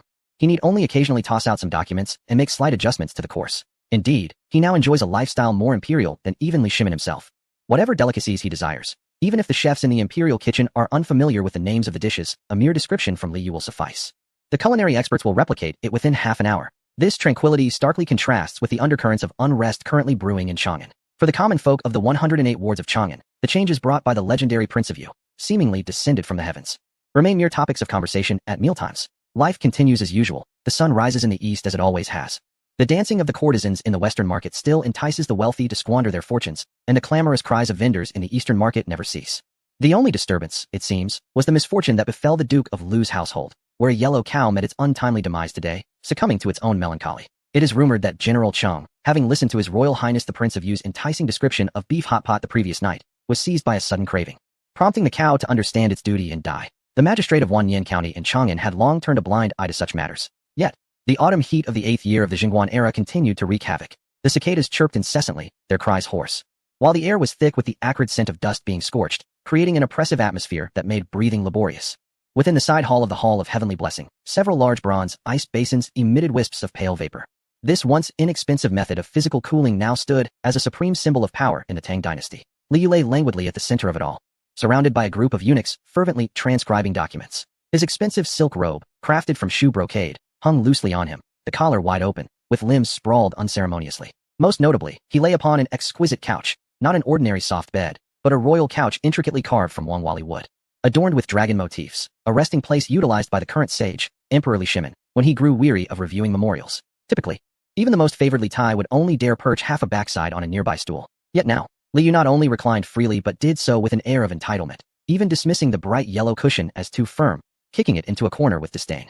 This scene caused the newly appointed personal eunuch, Li Fugui, lurking in the shadows, to feel his eyelids twitch involuntarily. Li Fugui, having served in the palace for 5 years, had encountered all manner of nobility, yet witnessing the Prince of Yu so brazenly trample upon the emperor's dignity while wearing a begrudging expression was a singular experience. He could not help but recall the sweltering night 3 days prior, a night when Chief Steward Wang personally prepared a special meal for the 4 of them. In the dimly lit secret chamber, the flickering candlelight cast eerie shadows. The usually smiling face of Chief Steward Wang, known for his amicable demeanor, appeared unusually grave that evening. "Lift your heads," he instructed. "I shall lay things bare for you. This task is not merely to serve a person, but to serve the heavens." Instinctively, Li Fugui, Luo Datu, Yi Shunzi, and a palace maid named Shen Qingqiao, who were kneeling on the floor, shivered at his words. Wang De paced before them, his aged eyes boring into them. Some truths must remain unspoken. Just remember this. Though this Prince of Yu is merely a nephew, in the eyes of the sage, his significance is, he pointed to the ceiling and then gestured toward the main hall of the Hall of Heavenly Blessing, his tone ominous, heavier than that dragon throne. Should the prince desire to grasp the moon from the heavens, you must provide him with a ladder. If he finds the waters of the Imperial Gardens pond too clear, you must muddy them. Do not question why. Keep your eyes sharp and your lips sealed. Serve him well, and your ancestors shall rejoice. But should you provoke his displeasure, Wang De scoffed, lightly flicking the dust brush in his hand. The human resources of the inner palace are currently in dire need of some new fill. That night, the four emerged, trembling with fear. Li Fugawei had initially thought his godfather was merely trying to frighten them. How formidable could a prince truly be? Could he possibly be more difficult to please than his majesty? However, over the past couple of days, the four individuals have come to the conclusion that Master Wang's remarks were excessively conservative. This esteemed prince is not merely difficult to serve. Rather, he is entirely impossible to attend to. Chapter 132. Dispute because one can never predict his next move. He might engage in soliloquy with a black box, uttering nonsensical declarations about how a lack of internet renders it nothing more than a brick. He could express disdain for the exquisite yokan sent from the imperial kitchen, clamoring instead for hot pot or skewers. He might even, in the dead of night, wander into the courtyard to gaze at the moon, humming tunes of exceedingly peculiar melodies. Indeed, he dares to occupy the emperor's soft couch, wearing an expression of utter disdain. This is clearly a living ancestor enshrined at the altar. Prince Yu, reclining languidly, turned over to adjust into a more comfortable position. Li Yu sighed inwardly. Ah, this wretched feudal society, how utterly delightful it is. Although reason tells him that such extravagant and indulgent living is built upon a foundation of exploitation, destined to be crushed by the wheels of history, he could not help but exclaim in delight as the cold grape juice burst in his mouth, and the royal couch provided the perfect support beneath him. Critique aside, enjoyment is enjoyment. These two concepts are not mutually exclusive. As for the individuals outside, following Emperor Li Shimon's inquiry regarding the future existence of the royal family in the industrial age, few have dared to show their faces. Li Yu understood that they were all preoccupied, also sensing their deliberate and inadvertent avoidance of him. Even Wang De had not been seen in several days. The individual supervising the transcription of documents was an elderly eunuch whom Li Yu had never encountered before, perhaps frightened by the recent lectures on governance. Coupled with Emperor Li Shimon's ambiguous attitude, those astute individuals instinctively maintained a subtle distance from Li Yu. Yet, Li Yu was indifferent.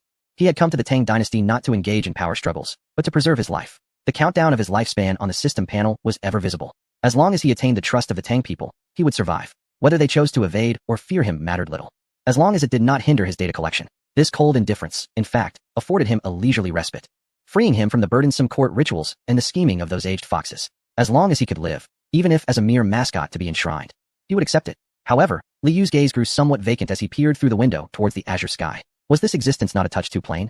As a 24-year-old single man who had never even held a girl's hand in the modern world, Li Yu felt a burning desire within. The day Emperor Li Shimon half-jokingly, half-seriously broached the subject of marriage, he instinctively feigned an attitude utterly opposed to the notion of arranged marriages. Yet, after Li Shimon departed, it was evident to all that the corners of Prince Yu's mouth had stretched to his ears. When Wang De inquired whether there was anyone he fancied, the young prince responded with remarkable speed. 18, the more beautiful the better. If a choice must be made, then select the one with the finest figure.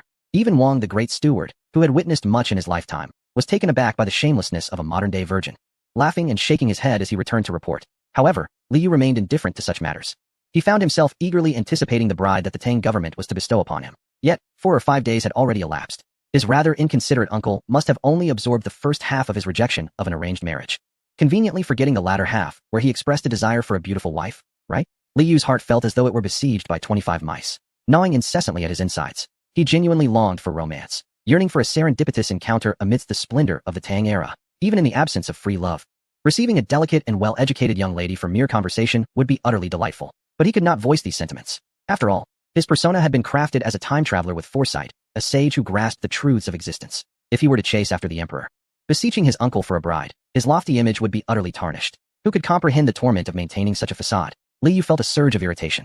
He raised his hand slightly, his fingertips tracing an arc in the air, eventually resting above a glass bowl filled with chilled grapes. Like a radar, Li Fugawei seemed to sense this movement, swiftly gliding over at the instant Li Yu lifted his hand, skillfully plucking a peeled grape. He reverently presented it to Li Yu's slightly parted lips. Ah, this was the only sound Li Yu had uttered in the past 2 hours, his tone languid, imbued with a sense of resigned acquiescence to life. Just as the grape was about to enter his mouth, a sudden flurry of hurried footsteps echoed from outside the hall. Immediately, the slightly flustered voice of a young eunuch shattered the languorous atmosphere. Your Excellency, there has been an incident in the Imperial Garden. Li Yu's mouth closed, and he deftly caught the grape. He tilted his head slightly, and a flicker of excitement ignited in his previously disinterested eyes, as if at last there was something to engage his attention. The Imperial Garden, the Royal Experimental Fields. A group of old farmers, clad in patched brown garments with sun-darkened skin, knelt upon the scorching yellow earth. They were not mere peasant laborers, they were the skilled agrarians summoned by the Deputy Minister of Agriculture, Tang Yu, utilizing all his connections to recruit the finest from the surrounding regions of Chang'an and Wanyan. In their usual fields, these old men commanded authority, capable of predicting rain with a mere glance at the clouds or determining the appropriate amount of seed with a handful of soil. Yet now, they bowed their heads to the ground, trembling as if they had committed a grave transgression. Opposite them stood a group of officials adorned in scarlet and green robes. the elite cadre of the Tang Ministry of Agriculture. These individuals, clutching scrolls and adorned with jade pendants, were well versed in classical texts and scholarly discourse. Typically ensconced in bureaucratic offices managing grain accounts and overseeing the rations of court officials. But to expect them to toil in the fields? That would be akin to a nobleman visiting a brothel without any purpose. At this moment, these two factions were locked in a fierce standoff. In the center stood Tang Yu, the Deputy Minister of Agriculture. This dignitary, a fourth-rank official, now presented a stark contrast to the very essence of decorum. His official cap had long since vanished, his hair disheveled and clinging to his shoulders, matted together by sweat. His once imposing scarlet robe was soiled, the hem caked with mud as if he had just rolled in a mire. He stood before the dense cornfield, a shovel, seemingly seized from some unknown place, clutched in his hand. No, absolutely not. Tang Yu's voice was urgent. This is a divine blessing. It is the celestial grain personally petitioned for by His Majesty. Who dares to disturb it in the slightest? To uproot even a single stalk would sever a vital vein of the great Tang. I shall not permit you, a bunch of rustic fools, to jeopardize the affairs of the court. Before him knelt an elderly farmer named Chen Tian, renowned in Lantian County for his agricultural prowess, having toiled the land his entire life. At this moment, he lifted his head, his weathered face etched with despair. Tang Xiaoqing, I assure you, it is not the common folk who wish to destroy this divine blessing. Chen Tian trembled, pointing towards the impenetrable cornfield behind Tang Yu. Look, just turn around and see. These seedlings are far too dense. They resemble a litter of piglets fighting for insufficient milk. This is a matter of life and death. Observe the leaves beneath. They are yellowing and decaying. If we do not remove some to allow them to breathe and bask in the light, this season's blessing will be a total loss. At that point, we shall truly have our heads on the chopping block. Chapter 133. The political correctness of the great Tang. Did Tang Yu comprehend Chen Tian's words? Deep down, he possessed some awareness. Although he was an administrative bureaucrat, he had risen through the ranks due to a profound understanding of agriculture. Having been trained in the Ministry of Agriculture, he had read the essential techniques for the common people and possessed a modicum of basic knowledge. For days he had stood vigil here, watching the once vibrant blessing, now becoming increasingly frail with rapid and dense growth, the leaves yellowing. A distinct scent of impending decay wafting through the air. When Chen Tian had first broached the subject, a pang of realization struck him. Rationality told him that the old farmer was indeed correct. Yet, his political instincts warned him that to heed the farmer's advice and uproot the divine blessing would be tantamount to courting disaster. This was a divine omen, the very object of His Majesty's daily reverence, personally overseen by the Crown Prince. In the narrative logic of the court, such blessings symbolized heavenly approval, abundant offspring, and national prosperity. Naturally, the more abundant they were, the better. How could one ever find fault with an overabundance of blessings? If he, Tang Yu, were to issue an order for their removal today, he could very well find himself the target of an indictment from the censorate for having squandered a divine blessing, harboring ulterior motives, or even treasonous intentions. Conversely, if he refrained from action and, as Chen Tian warned, the crop indeed failed, it would be deemed Tang Yu's negligence that led to divine retribution and the demise of the blessing. Tang Yu felt as though he were losing his mind. Two inner voices at war within his mind. One, clad in official robes, urged, preserve your official hat, uphold political correctness, do not uproot. The other, wielding a shovel, insisted, safeguard the blessing, heed the farmer's counsel, remove them swiftly. The immense psychological pressure compelled him to resort to the most extreme method of shouting to mask his inner turmoil. Silence, you ignorant peasant. Tang Yu waved the shovel, spittle flying forth. As the spring and autumn states, the creation of all things must follow its natural order. This blessing is a divine entity. How can it be measured by the standards of mere mortal crops? Divine entities possess their own celestial powers. How could they ever compete for sustenance? Clearly, this is a failure on your part, an attempt to shirk responsibility. The group of officials from the agricultural ministry behind him echoed in indignation, each one brimming with righteous anger. Indeed, this is celestial grain. How could it be uprooted? If the auspicious signs are removed, who will bear the consequences when the higher-ups express their displeasure? I suspect these farmers are merely seeking to evade work. Chen Tian, in despair, exchanged glances with his old companions, shaking their heads in mutual understanding. Reasoning with these learned gentlemen was utterly futile, just as this deadlock threatened to escalate into tragedy. And Tang Yu was even prepared to command the detention of these mischievous old farmers. A languid yet penetrating voice cut through the clamor. Goodness, the sun is nearly setting. Yet it appears more lively here than at noon. Everyone turned in unison. Not far away on the ridge, a procession strolled leisurely towards them. The leader, clad in a pale moon-white robe, neither in formal attire nor bearing a retinue, moved at a deliberate pace, idly toying with an unknown object in his hands. Your Highness, Prince Yu. Tang Yu froze, his hoe clattering painfully against his foot. The sharp pains surged through him, yet he dared not utter a sound. Your Highness, you have finally arrived. Tang Yu's voice was tinged with a mix of grievance, accusation, and a euphoric relief at having finally found a scapegoat. He hurriedly stepped forward, pointing at Chen Tian and his cohorts, exclaiming, Your Highness, you must intervene on my behalf. These unruly commoners wish to destroy the auspicious signs. They audaciously propose to uproot the seedlings of fortune. This is an egregious disrespect. Chen Tian, terrified, fell to the ground, his head striking the earth repeatedly, pleading, Your Highness, spare me. I am but a humble farmer, devoted to the auspicious signs. I have toiled a lifetime in the fields. The crops cannot grow like this. If we do not uproot them now, there will be no salvation. Li Yu halted, standing atop the ridge and surveying the farce below. He paid no heed to Tang Yu's lamentations, nor did he bid Chen Tian to rise. His gaze traversed the kneeling crowd, settling upon the cornfield.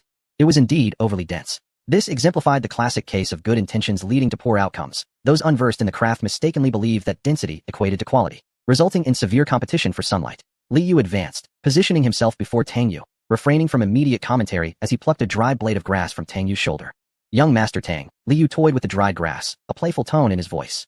I recall you were previously an assistant in the agricultural ministry during the Sui dynasty, later promoted to the agricultural ministry in our Tang dynasty. Am I correct? Tang Yu, taken aback, dared not raise his gaze. Yes, Your Highness, that is indeed correct. Then enlighten me. When constructing a building, if the pillars are placed too closely together, can one still enter? Tang Yu instinctively replied, naturally not. If the pillars are too close, the load-bearing structure becomes compromised. Then why must the crops be crammed together? Li Yu smiled.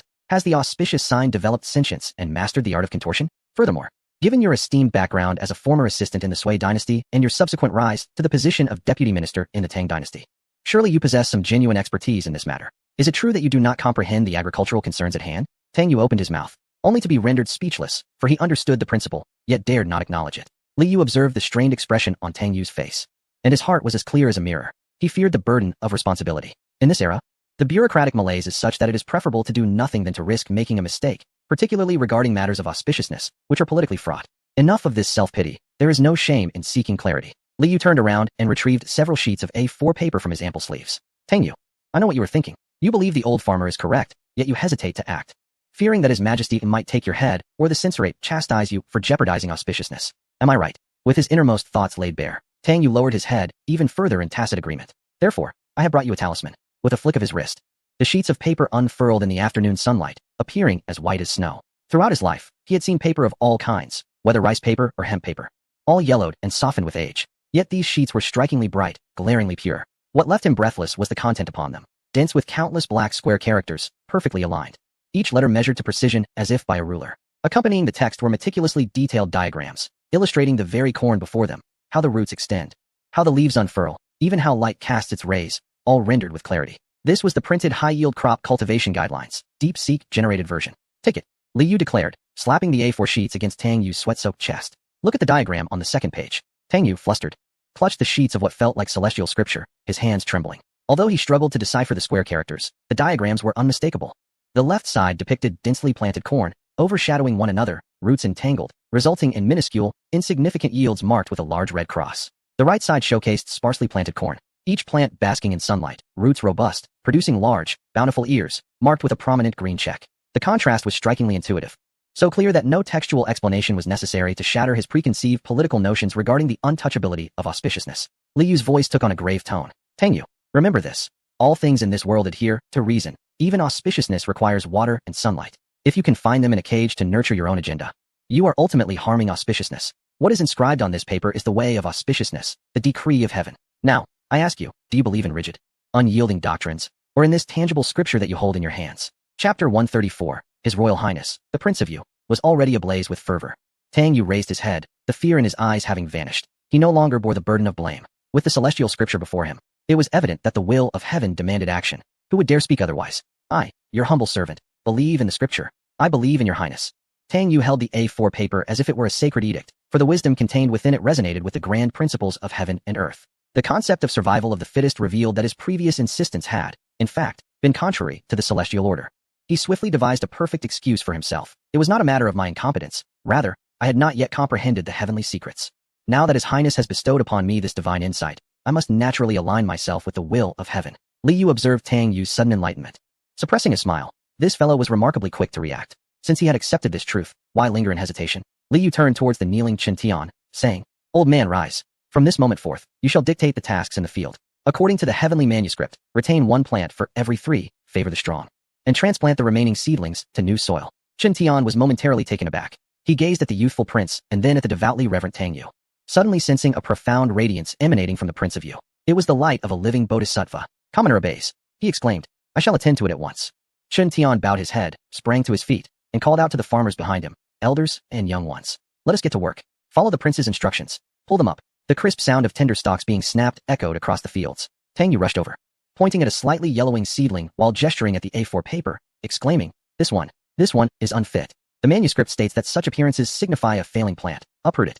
The officials from the agricultural ministry gathered around, marveling at the few sheets of white paper. Li Yu stood on the ridge, observing the fervent labor with satisfaction, nodding in approval. This was the outcome he desired, not one achieved through coercion, but rather through a dimensional shift in knowledge, effectively enlightening these ancients to willingly adhere to modern standards. After instructing the politically astute Deputy Minister of Agriculture to document the proceedings, and listening to the slightly obsequious praise from the most knowledgeable agricultural official of the Tang dynasty, Li Yu felt a wave of ennui wash over him. Alas, the genius often walks a lonely path. Let us depart, little Gizi, he said, turning to the awestruck Li Fugui, who still held an umbrella. Your Highness, shall we return now? Li Fugui questioned.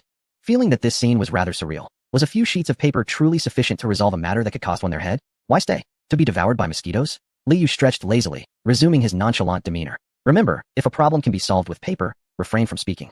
If it can be resolved by speech, refrain from action. Just as Li Yu turned to leave, a sharp yet resonant voice floated over from a distance. Your Highness, please hold. This servant wishes to pay respects to His Highness the Prince of Yu. Li Yu paused, turning back to see an elderly eunuch clad in purple court attire, wielding a feather duster, hastening towards him with two young attendants. The newcomer, with a face devoid of beard and adorned with a broad smile, had eyes that, though wise and experienced, now squinted with intrigue. It was Wang De, the head of the Tang dynasty's inner court. Li Yu raised an eyebrow.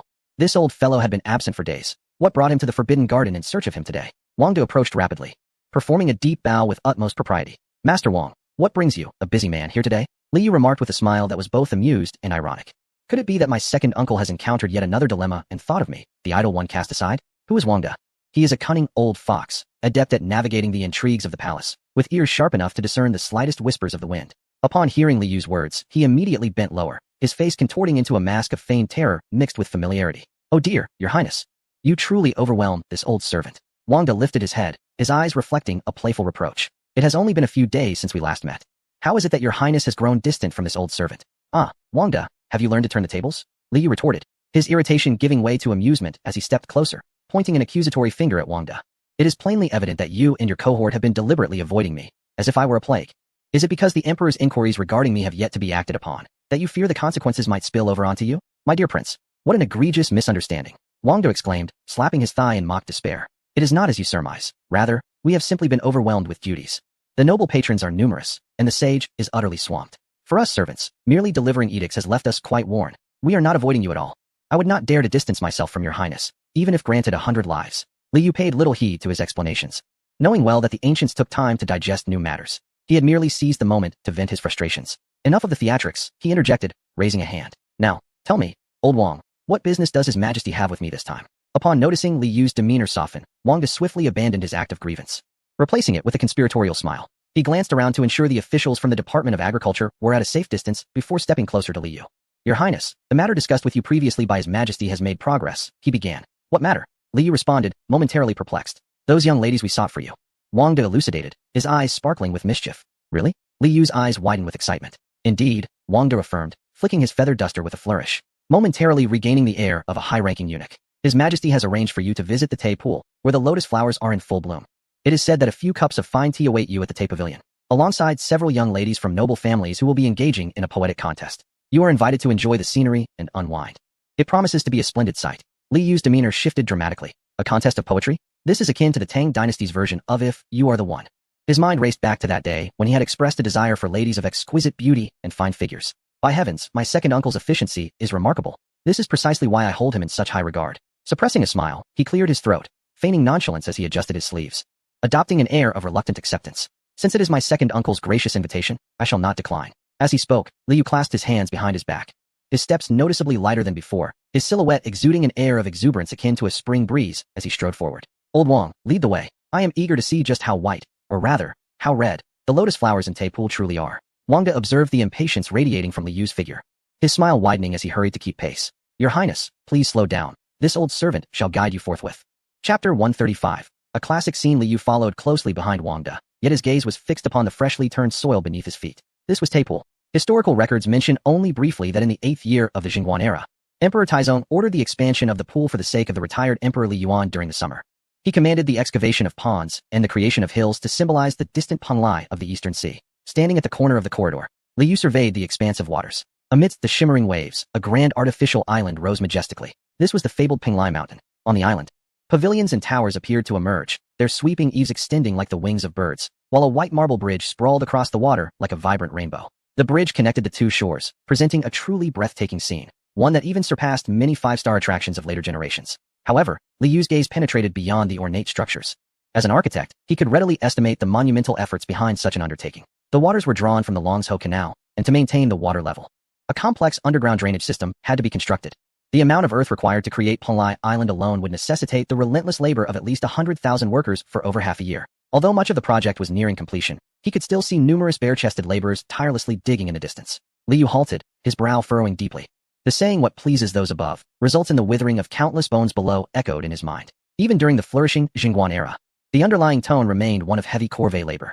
He gazed at the clusters of laborers, reminiscent of ants, and let out a soft sigh, a gentle breath that dispersed into the wind, carrying with it an innate discomfort of modern civilization toward feudal privileges. "Your Highness?" Wang De noticed Li Yu's pause and turned back, his aged face beaming like a blooming autumn chrysanthemum, though his eyes scanned the surroundings with vigilance.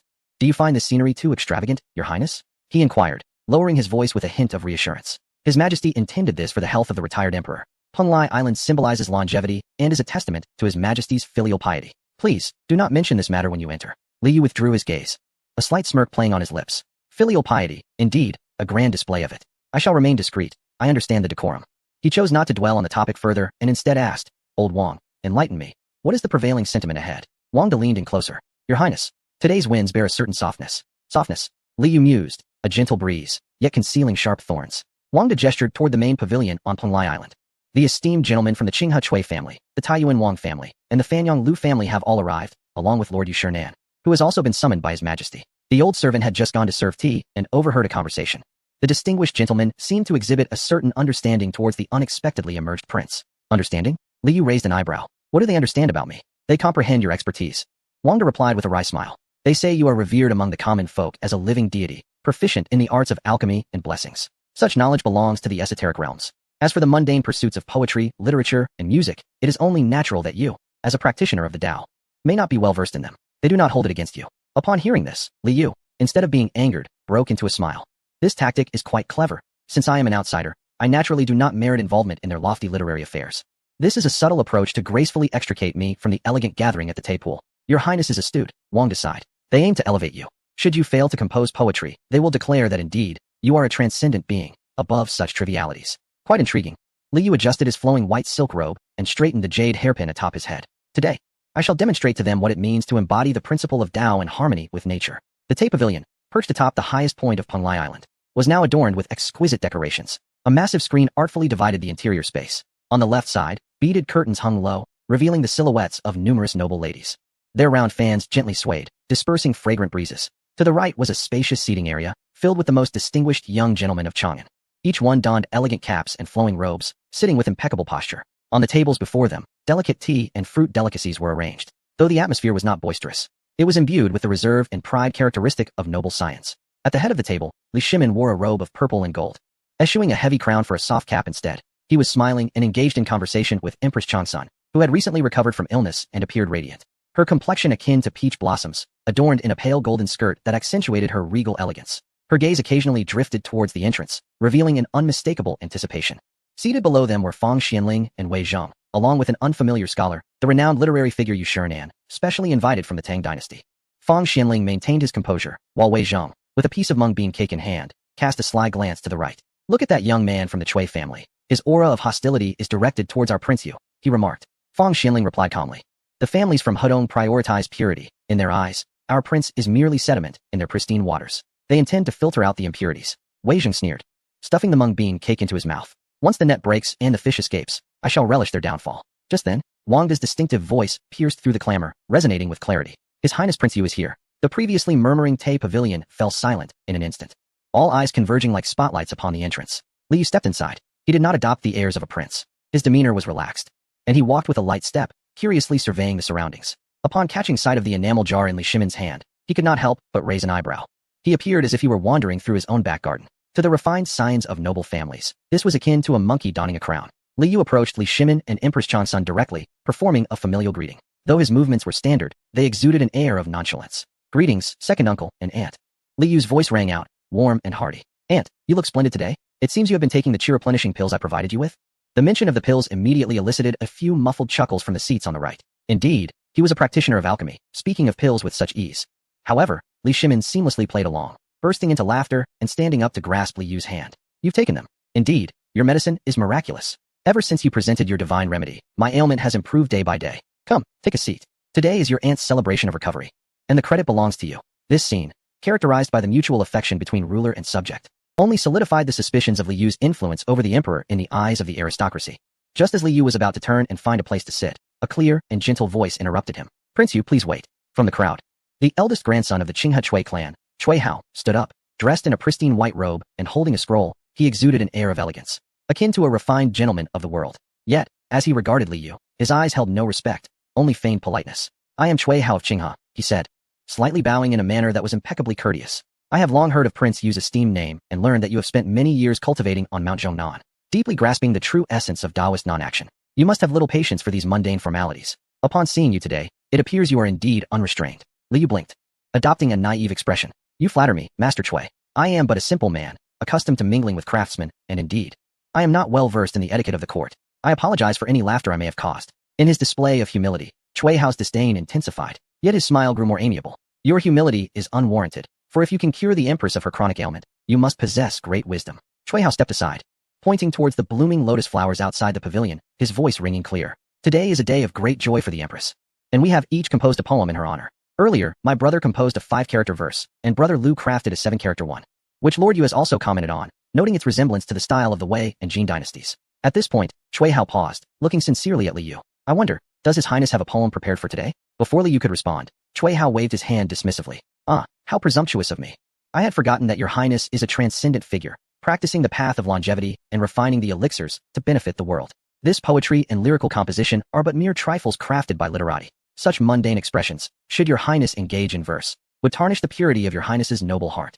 Upon uttering these words, several young masters from esteemed families immediately echoed in agreement, their faces adorned with understanding and accommodating smiles. Chui brother speaks truly.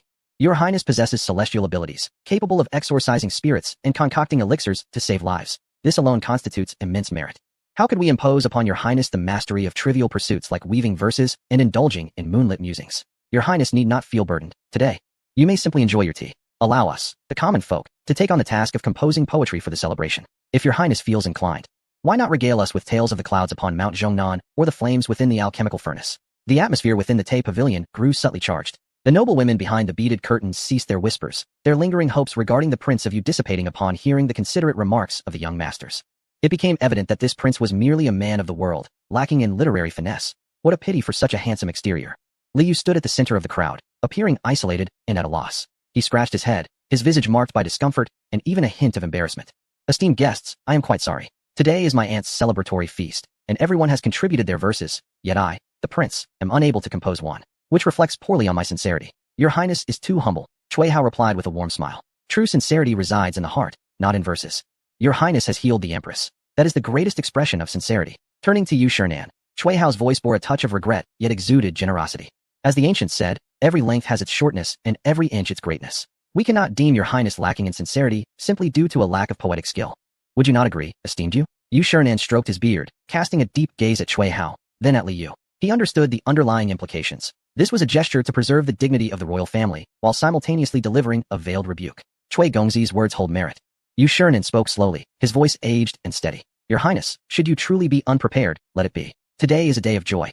There is no need to compel. This concession was artfully constructed, so much so that if Li Yu acquiesced, he would forever be branded as a man devoid of literary grace, unable to lift his head in the literary world or before the esteemed families. He turned to Li Shimin, who held his wine cup, his expression conveying a message of helplessness. You are on your own. He even winked at him. Li Yu then glanced at Fang Xianling and Wei Zhang. One was engrossed in tea while the other gazed at the sky, both shoulders quivering subtly, stifling laughter. Very well.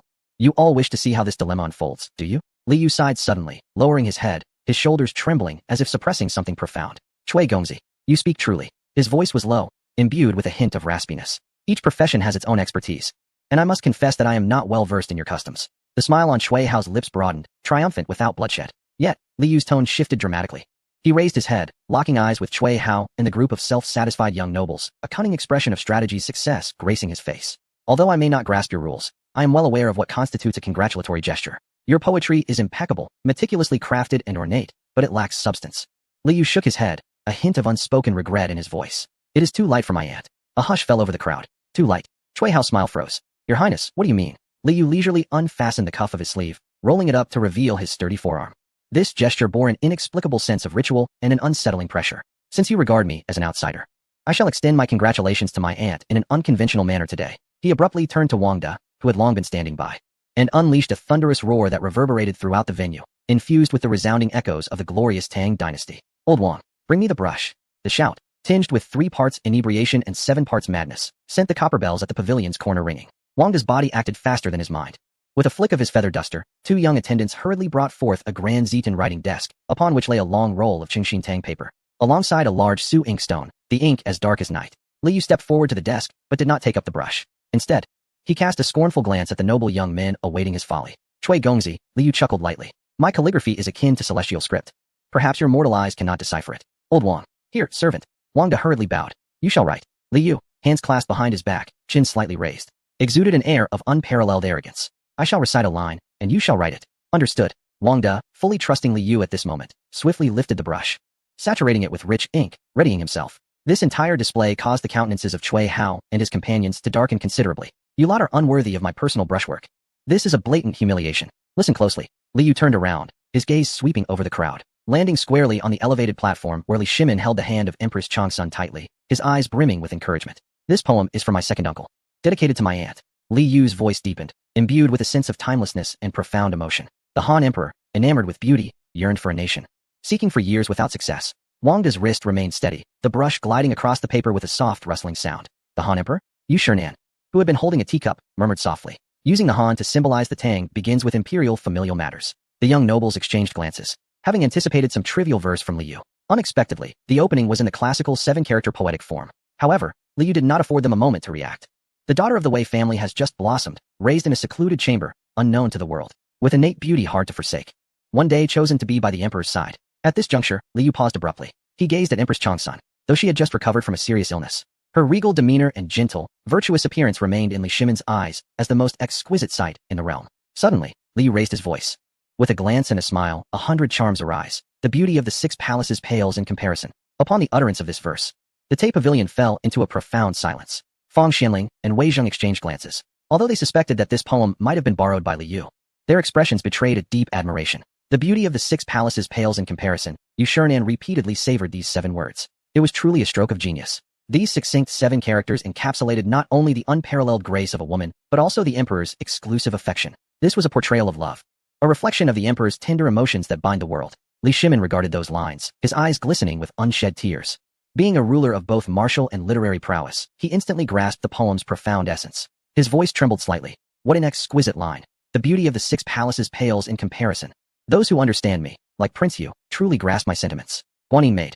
This poem articulates what I wish to convey to you, but cannot express. Empress Changsun's eyes shimmered with tears as well. The entire assembly was stirred. Those noble youths who had come prepared to witness ridicule now stood agape. Cui Hao's complexion turned ashen, rendered speechless. He muttered to himself, his eyes filled with disbelief. How could a mere alchemist compose such verses? Wang Yuan of the Wang family from Taiyuan forcibly suppressed his astonishment and stood forth. Though his countenance was grim, his tone remained dignified and rational. Your Highness, this poem indeed possesses profound meaning and exquisite language. Wang Yuan paused, casting a sweeping glance at Li Yu, a forced smile gracing his lips. The structure of this poem is meticulous, with transitions and connections all masterfully executed. It is certainly not something that could be hastily composed. Surely, Your Highness acquired this legacy from some reclusive master during your cultivation in the Zhongnan Mountains? Or perhaps your family possesses an extensive collection? Chapter 137. My apologies to Wang Chongling nearby. Several noble youths quickly caught on, nodding in agreement. What Brother Wang says is absolutely correct.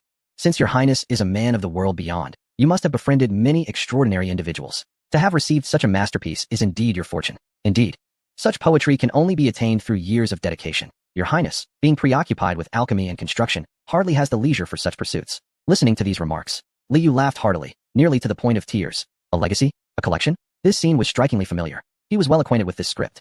If you could see through it so easily, what would that say about the 9 years of compulsory education in the 300 Tang poems? As Li Yu chuckled, he casually seized the wine jug on the table and tilted his head back to take a swig, the liquid trickling down the corner of his mouth.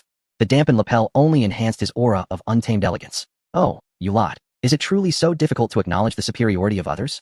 He dabbed at the wine stains at the corner of his mouth, his gaze shifting like a tempest. Since you deem it the work of predecessors, allow me to bestow upon you another piece. This one, crafted specifically for this moment, this scene, and this individual. He gestured casually towards the group of astonished noble women outside the pavilion. Who penned that lotus poem earlier? It was Yu Chuihao, was it not? What a dreadful composition. Lifeless and dreary. Observe closely. This is the lotus. This is the essence of the daughters of the Tang dynasty. As Li Yu walked, he recited effortlessly, his voice resonating like a clear bell. Lotus leaves and skirts cut from the same fabric, hibiscus blooms opening to frame the face, disrupting the pond, unseen yet heard. The song reveals someone's arrival. Wang De's brush danced swiftly, nearly unable to keep pace with Li Yu's fervent recitation. As the final line was inscribed, murmurs erupted among the noble women behind the beaded curtain. Exquisite. They were likened to hibiscus, their skirts compared to lotus leaves. The harmony of person and flower was enchanting, capturing their very essence. In contrast to Chuihao's drab red dress and green waves, Li Yu's poem brimmed with vivacity and youthful innocence. Was this truly a relic of the past? A noblewoman could not help but whisper. Yet, were not the lotuses of the Tay pool precisely reflective of this scene? Chuihao's face flushed a deep crimson. If the first poem could be dismissed as premeditated, what of this one? It was entirely spontaneous. A precise counterstrike to his earlier ode to the lotus. Yet he remained obstinate, pride preventing him from conceding. Your Highness is indeed well-read and astute.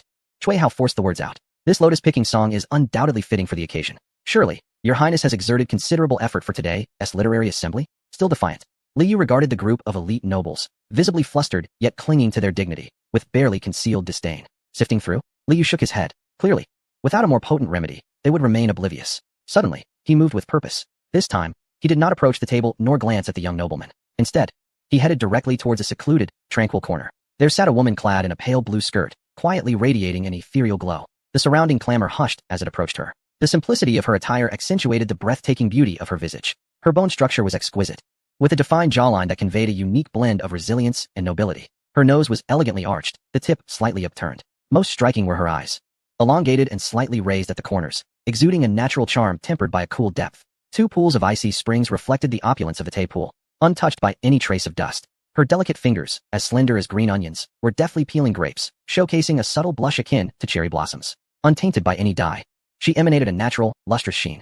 Her skin, fair and delicate, glimmered beneath the dappled sunlight, revealing faint, azure veins on the back of her hands, reminiscent of verdant hues permeating exquisite mutton-fat jade, so fragile that it evoked a sense of tenderness, yet so beautiful that it deterred any inclination to desecrate. Her figure, adorned with graceful curves, was scarcely concealed by the flowing fabric of her loose-fitting skirt. From the very outset, she observed with a detached demeanor in her eyes. This farce seemed rather tedious. The aggressive posturing of the noble scions appeared petty, while the pretense of ignorance by the Prince of Yu struck her as somewhat ludicrous. It was not until Li Yu recited the line about the beauties of the 6 palaces lacking color that her heart fluttered. It was an instinctive response to beauty. Could this enigmatic man truly comprehend poetry? Zheng Liwan felt a surge of astonishment. Moreover, the poem exhibited a boldness intertwined with intricacy, a work of no ordinary merit. Yet, soon after, the voices of doubt from the noble youths arose again, causing Zheng Liwan to furrow her brow slightly. Reason dictated that they had a point. How could an alchemist suddenly produce such a timeless masterpiece? However, when Li Yu effortlessly composed a poem in 7 steps, reciting the lotus-picking song, her reservations began to waver. The poem was vibrant, alive, not a mere relic unearthed from dusty tomes, but rather as if freshly plucked from the waters of Tay pool, still wriggling with vitality. Could he genuinely be a genius? Zheng Liwan gazed at the man standing at the center, his robes fluttering in the breeze. And for the first time, a glimmer of curiosity danced in her eyes. The man, rumored to be an enigmatic figure, was now shrouded in an inscrutable mist. As she pondered, she noticed him approaching her. All eyes in the audience followed Li Yu's movement. Li Shimin on the elevated platform widened his eyes in excitement and nudged Fang Xianling. Xiao Gong, look, this lad has spotted the principal. Li Yu halted before Zheng Liwan, their distance barely 3 feet apart. He looked down at her, the madness in his gaze momentarily subdued. May I ask for the name of the lady? Such directness. Such audacity. In an era that emphasized the decorum between men and women, publicly inquiring about a woman's name was, even in the prosperous Tang dynasty, an act befitting a libertine. Zheng Liwan tilted her head slightly, regarding this peculiar man without the usual bashfulness of a woman. She felt no panic. In fact, she silently chuckled to herself. Indeed, he is an ill-mannered sorcerer. Gradually, she rose, hands elegantly folded at her left waist, her right leg bending slightly at the knee, executing a standard bow of respect. Her movements flowed with grace, embodying the refinement and restraint of a noble lineage. I am Zheng Liwan of the Zheng family from Xinjiang, she announced, her voice as melodious as the sound of jade tinkling. Your Highness, I am honored. Li Yu savored the name, a smile curling at the corners of his lips. A beautiful name. Wan and Yin are exquisite jades, a natural beauty. Zheng Liwan slightly lowered her gaze, her heart remaining undisturbed. Such flattery was all too familiar to her. Yet, in the next moment, Li Yu's words left her momentarily speechless. Lady Liwan. Li Yu took a step forward, instantly narrowing the distance between them, edging into an atmosphere of ambiguity. The moment this prince laid eyes upon you, the once parched wellspring of my thoughts surged forth, akin to the waters of the Tay pool. I have just composed a poem. However, Li Yu extended his hands, revealing ink stains from his earlier drinking, wearing an expression that was both roguish and sincere. My hands are sullied. And that old Wang-esque calligraphy is too pedestrian to match the elegance of this poem. Might the lady be willing to pen it on my behalf? A gasp rippled through the crowd. This was an open request for a romantic interlude. An unabashed flirtation. Cui Hao, witnessing this scene, nearly uttered a word of disgrace. Such a scenario belonged only in the tales of talented scholars and beautiful maidens. He felt the urge to reprimand, to declare this behavior improper. Zheng Liwan lifted her gaze. Her cool, phoenix-like eyes betraying her astonishment for the first time, even tinged with a hint of anger. Was this man jesting with her? Did he perceive her as merely a courtesan from a brothel? She met Li Yu's eyes, which conveyed no levity, no lasciviousness, but rather a straightforward declaration. Only you can craft this poem. To have another do so would be sacrilege. Zheng Liwan's heart quivered. She glanced at the elevated platform where Li Shimin and the courtiers were watching with amused expressions, clearly acquiescing to this spectacle. Was there perhaps an air of expectation in His Majesty's demeanor? She sighed softly within, realizing this was not merely a request for assistance, but a compelling invitation to engage. If she were to refuse, she would not only offend the prince, but also slight the emperor. Yet, a flicker of curiosity sparked within her. What other verses could this man conjure? Was he truly worthy of such an audacious public display? With the prince's command, Zheng Liwan lowered her gaze slightly, concealing the tumult of emotions beneath. Am I to defy his wishes? She approached the long table, and Wang De, perceptive as ever, stepped aside, presenting the exquisite purple brush with both hands. Zheng Liwan lifted the brush, gently dipping it into the inkstone. Her wrist was delicate, her fingers long, and her grip on the brush was exquisite, resembling a work of art. All held their breath in anticipation. Li Yu stood beside her, observing her graceful wrist, silently lamenting. Oh, dear brother Taibai, forgive me. I shall borrow your ethereal essence to tame this enchantress. He closed his eyes and softly recited the opening lines of Qingping Diao.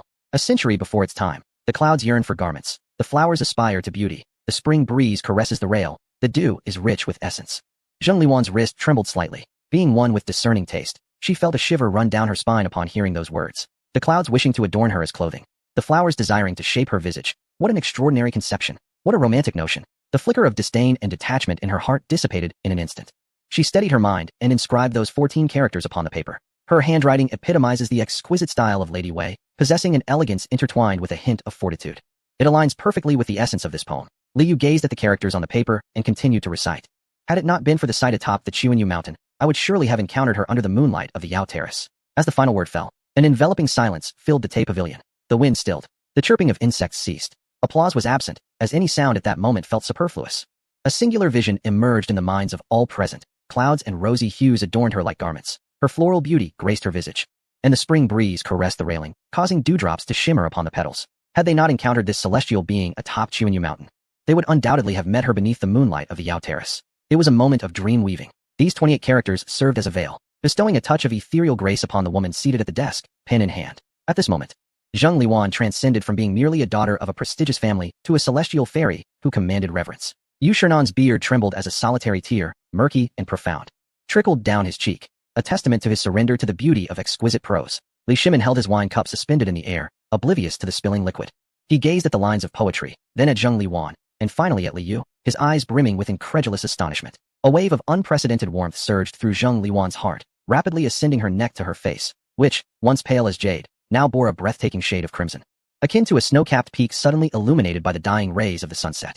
Her long eyelashes fluttered like the wings of a startled butterfly. She dared not raise her gaze, fearing that the tumult of confusion and bashfulness in her eyes might be perceived by the man. This poem was too celestial. Could it truly be an ancient relic? Li Yu abruptly turned to the now crumpled figure of Cui Hao, his tone dripping with disdain. Cui Hao opened his mouth, yet no sound emerged. If it is an ancient work, then tell this prince, Li Yu scoffed. From which era, which esteemed scholar could pen such ethereal verses? Plagiarize? Where would one find such inspiration? This poem, suffused with divine essence, cannot be found even in the entirety of the Book of Songs, Chusi, or the Han and Wei literary works. It bears no resemblance whatsoever. This is the mark of a pioneering craft. These are lines that belong to the heavens. Practice more. Li Yu disregarded the group of noble youths who had succumbed to despair. He had yet to tire of the game. He swayed slightly, turning to face the now petrified scions of noble families. You, Li Yu hiccuped, pointing at Cui Hao and Wang Yuan, gesturing towards the group that had, moments ago, held themselves in high esteem. Do you not believe me to be a charlatan? I shall bestow upon you one final poem. He turned to Zheng Liwan, whose wrist had begun to ache, yet her eyes sparkled with unprecedented clarity. Right. Zheng Liwan took up her brush, a brain of gold and jade, a sculpted figure of clay. Each step out the door demands a sedan chair. Were it not for the fortune of a favorable rebirth, the grave would already be 3 feet high. Awkwardness ensued, simple, blunt, and unrefined. Upon hearing those 2 lines, Cui Hao felt a sudden wave of bitterness and sweetness in his chest. With a violent burst, blood spewed forth from his mouth. He was engulfed in both anger and humiliation. Under the bombardment of these 4 poems, their so-called noble lineage and the supposed integrity of literati were utterly shattered, leaving not even a remnant. At that moment, a faint laugh resonated, a delicate giggle that brushed against Li Yu's ear. He turned his head, only to see Zheng Liwan covering her mouth, her eyes curving in delight. She had always been a figure of cool elegance. Yet this crude satirical verse struck her funny bone. In that instant, this lofty daughter of the Zheng family laughed like a girl from the neighborhood. Her laughter was not merely a reaction to the humor of the poem, but also a release of pent-up frustration. She savored the sight of those well-dressed young scions, who were in reality filled with vice, being thoroughly ridiculed. An unprecedented sense of satisfaction blossomed within her. You laughed, Li Yu observed her, captivated. The phrase "a smile that bewitches 100 charms," which had been mere words on paper, now vividly etched itself into his mind. Realizing her reaction, Zheng Liwan quickly suppressed her smile, her cheeks flushing crimson, reaching all the way to her ears. She lowered her head in a fluster, unable to meet the intensity of Li Yu's gaze. It was over. She had lost her composure, and for such a trivial poem at that. Yet, the sensation was undeniably pleasurable. Above, Emperor Li Shimin and Empress Changsun exchanged glances, both revealing knowing smiles. Li Shimin raised an eyebrow, silently conveying to Empress Changsun, "It is accomplished." Chapter 139. The case of missing persons. Let us not dwell on how the newly favored Prince of Yu had commanded attention at Tai Pool a few days prior. The 4 poems spread like wildfire, recited and copied fervently, leading to a shortage of paper in Chang'an. The Prince of Hunan began to realize the scarcity of entertainment in the Tang dynasty, and was collaborating with Crown Prince Li Chengqian on movable type printing to expedite the creation of a novel based on Journey to the West. Meanwhile, at the poetry gathering, the elegant Zheng Liwan returned home, speechless, while her father, Zheng Renji, sensed an ill fortune befalling their family. To elaborate slightly, the reason for this was Zheng Liwan's renowned beauty, which attracted suitors from all esteemed families. However, earlier this year, Empress Changsun had summoned the Zheng family to the palace to secure more beauties for her husband. The emperor was initially pleased, having heard of the Zheng family's beauty. But his lifelong rival, Minister Wei, submitted a petition stating that the Zheng lady was already betrothed and the emperor should not seize another's beloved. A candid exchange took place between the emperor and the empress in the Hall of Two Instruments. Eventually, after the Liu family, which had claimed a prior engagement with Zheng Liwan, petitioned that there was no such betrothal, the emperor gracefully rescinded the decree. This was the source of Zheng Renji's slight panic. He had already rebuffed the imperial face once, and according to the unfolding narrative, it should have been the emperor's magnanimity to wed the Liu and Zheng families, thus enhancing his reputation while allowing the two to unite. However, this time, when the daughter was summoned to the palace once more, Zheng Renji was acutely aware that the emperor's desires were far from extinguished, intending to employ such extraordinary measures to claim his daughter. Yet, as the head of the Zheng family and a loyal subject of the Tang dynasty, he found himself in a precarious predicament. Observing his daughter's distant demeanor, he could not help but sigh. His love for her was profound, thus he gently advised, "Dearest daughter, if you truly wish to refuse, I shall sacrifice my own dignity to ensure your marriage with that young master of the Liu family." Just as this father anticipated his daughter would weep in his embrace once more, Zheng Liwan's expression suddenly transformed into one of innocent charm. "Father, you jest. I willingly comply with the imperial decree." This revelation left Zheng Renji, a man of esteemed status since the Sui dynasty, utterly astonished. Without further ado, the first autumn rain of the 8th year of the Jingguan era finally descended, dispelling the lingering heat of summer overnight, enveloping the entire city of Chang'an in a refreshing embrace. However, the downpour was so abundant that it evoked scenes reminiscent of the southern waterside towns. In the side hall of the county office in Wanyan County, County Lieutenant Zhang Huai carelessly tossed aside his official cap and rolled up the sleeves of his official robe. He had just relocated his writing desk to a spot free from leaks when a moldy beam overhead began to drip once more. Plop! A drop of murky rainwater landed squarely on the verdict he had just penned, causing the character for theft to blur into a dark splotch. "Damn it," Zhang Huai muttered under his breath. "This wretched building has been under repair for 3 years and still leaks. Have those bureaucratic parasites in the Ministry of Revenue squandered all the funds on cosmetics for the courtesans?" Leaning against the doorway in a daze, the ruffian Chen Jiao stared blankly at the curtain of rain outside. Turning his head, he grinned, revealing a set of yellowed teeth. "My lord, spare us the complaints. While the rain may be oppressive, it has at least quelled the heat from recent days. You may not be aware, but the prison in neighboring Chang'an County has been flooded. The stench is unbearable, and it is said that some prisoners have been fainting from the foul air." Zhang Huai sighed and picked up his brush once more, spreading out a fresh sheet of paper. Indeed, the city of Chang'an was far from tranquil these days. Myriad trivial matters were wearing him thin, and his frustration only intensified with the relentless autumn rain. Just the day before, a merchant in the East Market had lost a cat, claiming it to be a treasured offering, causing an uproar throughout the city. The day prior, the famed courtesan Li from Pingkangfang lost a golden hairpin, adamantly accusing a coal seller of the theft. Such trivialities were infuriating. With the rain falling, it felt as though people's hearts were becoming increasingly restless. "Isn't that the truth?" Chen Jiao replied vacantly. "The autumn harvest is approaching, and people's minds are certainly unsettled. Some old fellows, having saved a little private stash, fear their wives will confiscate it, so they sneak off to indulge for a few days. Such cases of disappearance arise every autumn." As they conversed, the large drum outside the county office suddenly resounded. Shortly thereafter, an officer of dubious character entered, leading a figure behind him. The person at the forefront was a middle-aged woman, her clothing patched and drenched, resembling a drowned rat, tightly clutching a bundle in her hands. Zhang Huai furrowed his brow, gesturing for Chun Jiao to assist her. Speak plainly, no need to kneel. What brings you here to beat the drum? In the dim light of the room, the woman wiped her face, unable to discern whether it was rain or tears that stained her cheeks. My husband is gone. Gone.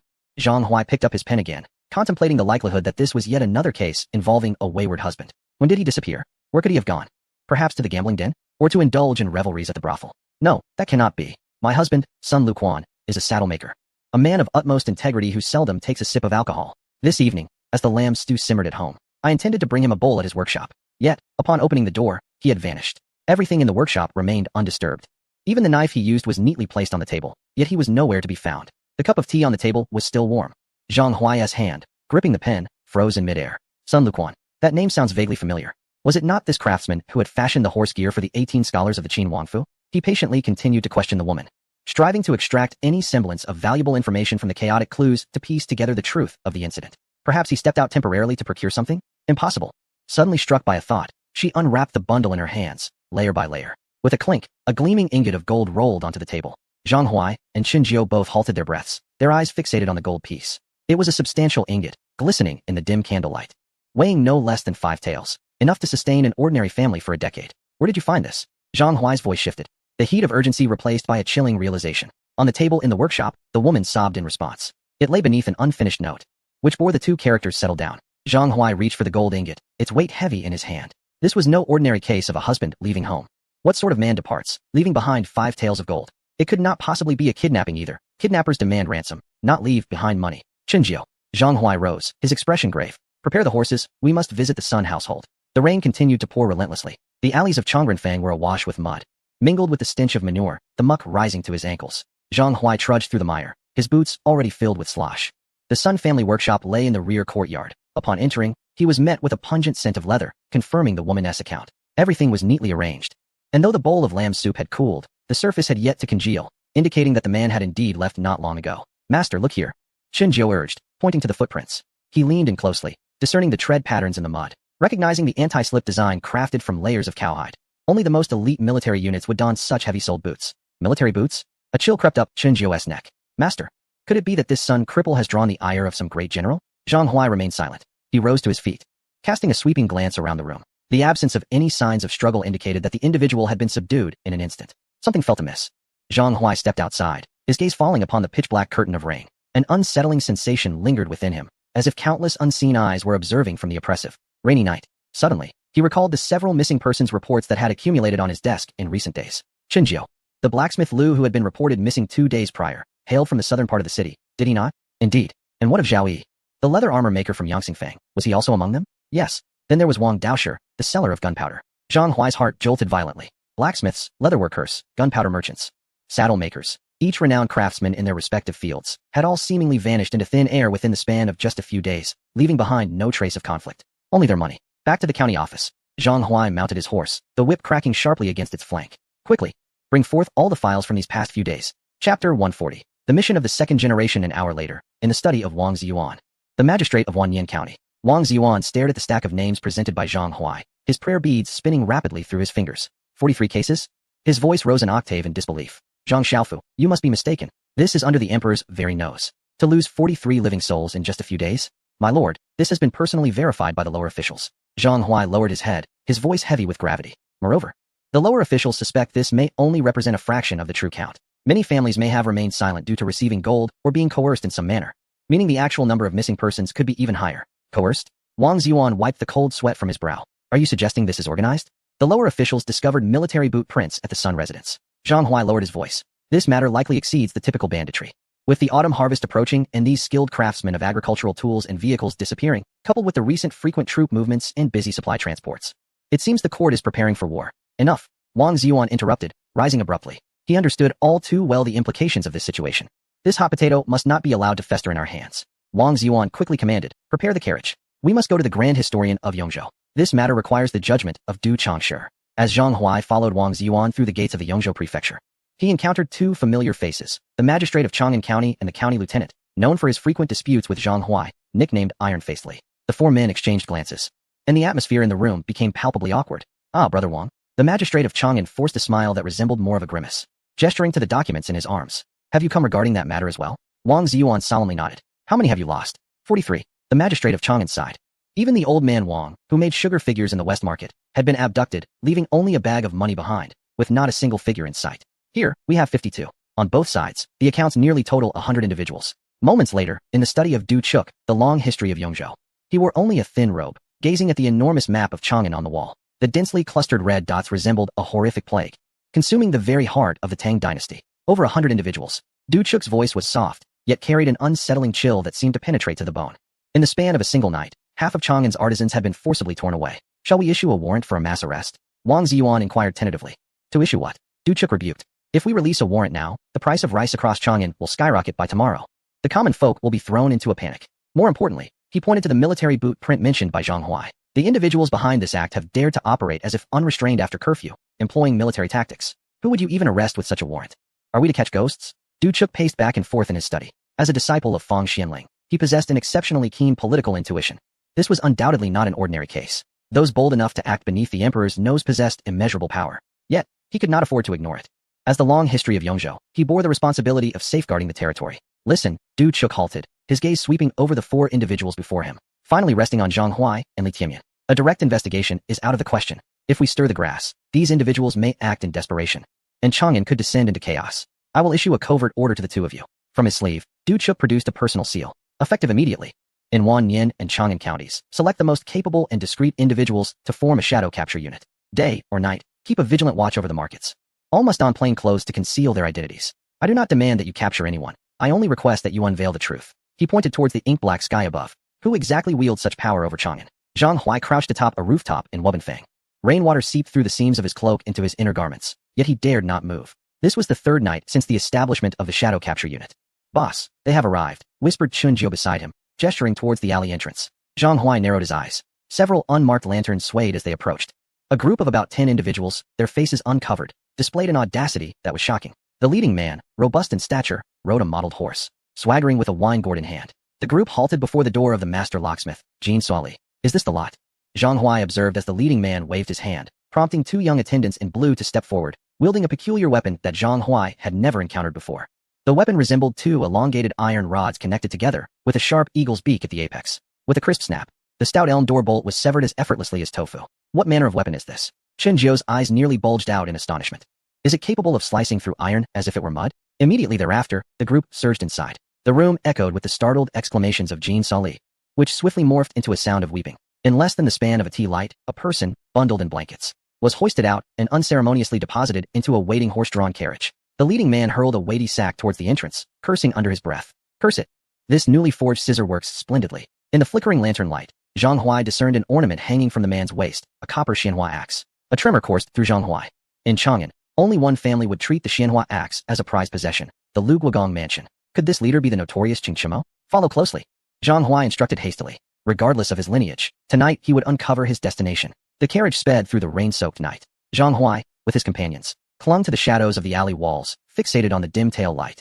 Upon exiting the Yinping Gate, the carriage journeyed southward, ultimately halting in a desolate grove.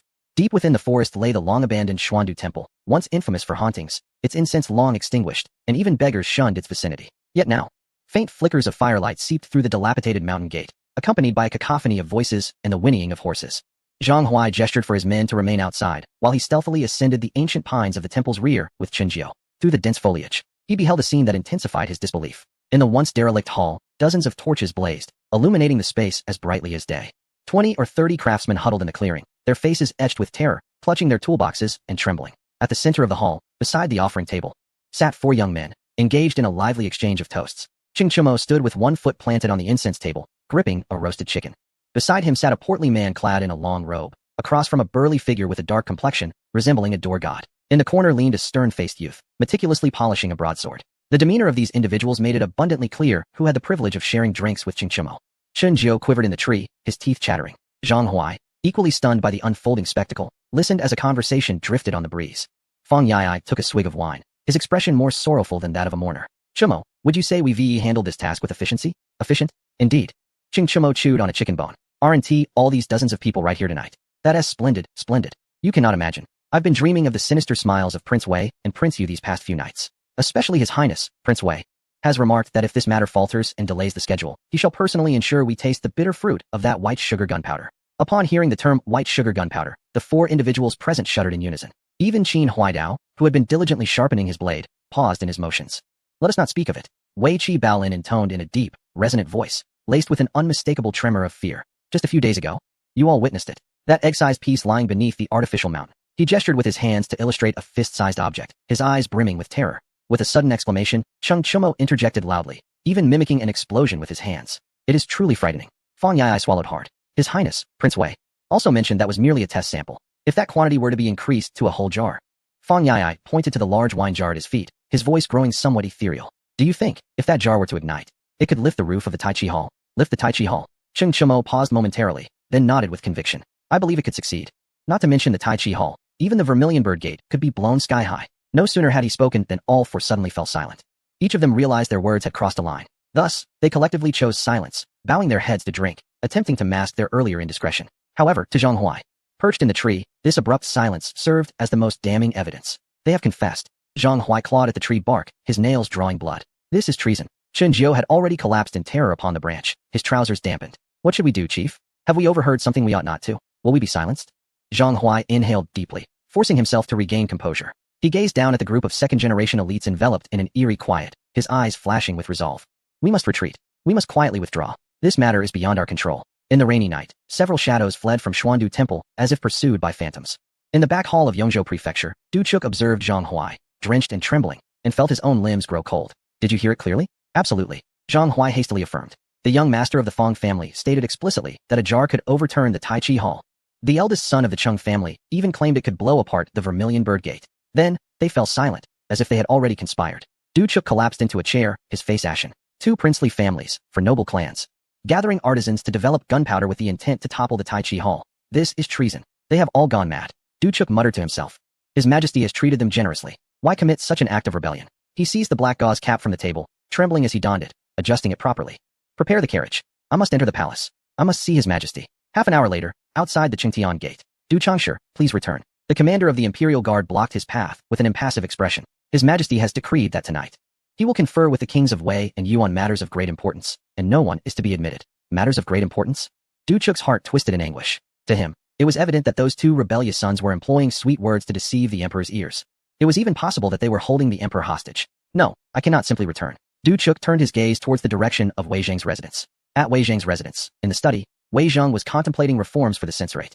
Upon hearing that the Grand Historian of Yongzhou had come to visit late at night, he did not dare to be negligent and promptly instructed his servants to admit him. However, Du Chuk stumbled in, and upon seeing Wei Zhang, he knelt down. Lord Wei, please save the Tang dynasty. Wei Zhang was taken aback and quickly helped him up. My dear Du Chuk, why such desperation? Du Chuk, with tears and snot, recounted everything he had learned from Zhang Huai, including the white sugar gunpowder and the conspiracy to topple the Taiji Hall. After finishing, he looked at Wei Zhang with hopeful anticipation, waiting for this esteemed man to rise in indignation. However, upon hearing the account, Wei Zhang's expression turned peculiar. He was, of course, aware of the situation. He had witnessed the gunpowder demonstration himself, which was indeed alarming. Yet, he understood that it was intended for mining, part of Li Yu's industrialization efforts.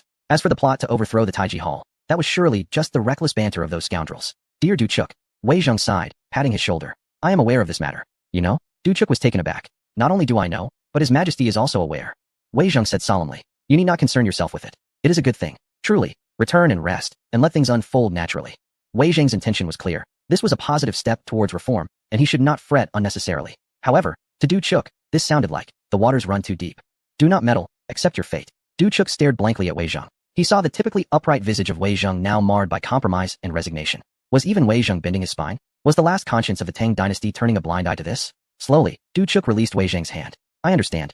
My lord, he said with a deep bow. Thank you for your guidance. I apologize for disturbing you at this late hour. With that, he turned to leave, his back appearing as forlorn as a warrior heading to execution. Wei Zhang watched his retreating figure, scratching his head. What is it with old Du? Something feels off. Never mind. How exactly should the reforms be carried out? As Du Chuk exited Wei Zhang's residence, he looked up at the sky. The moon was obscured by dark clouds, offering no light. A bitter smile crossed his lips as tears streamed down his cheeks. Since no one dares to speak, I shall. Since no one dares to die, I will. Even if it means shattering into pieces, I shall force open this door for the Tang dynasty. The following day, within the Taiji Hall, the atmosphere during the morning court was somewhat drowsy. Li Shimin had engaged in late-night discussions about industrialization with Li Yu and Li Tai, and now, seated upon the dragon throne, his eyelids felt heavy with fatigue. Cheng Yaojin stood among the ranks of generals, his eyes closed in slumber, occasionally emitting soft snores.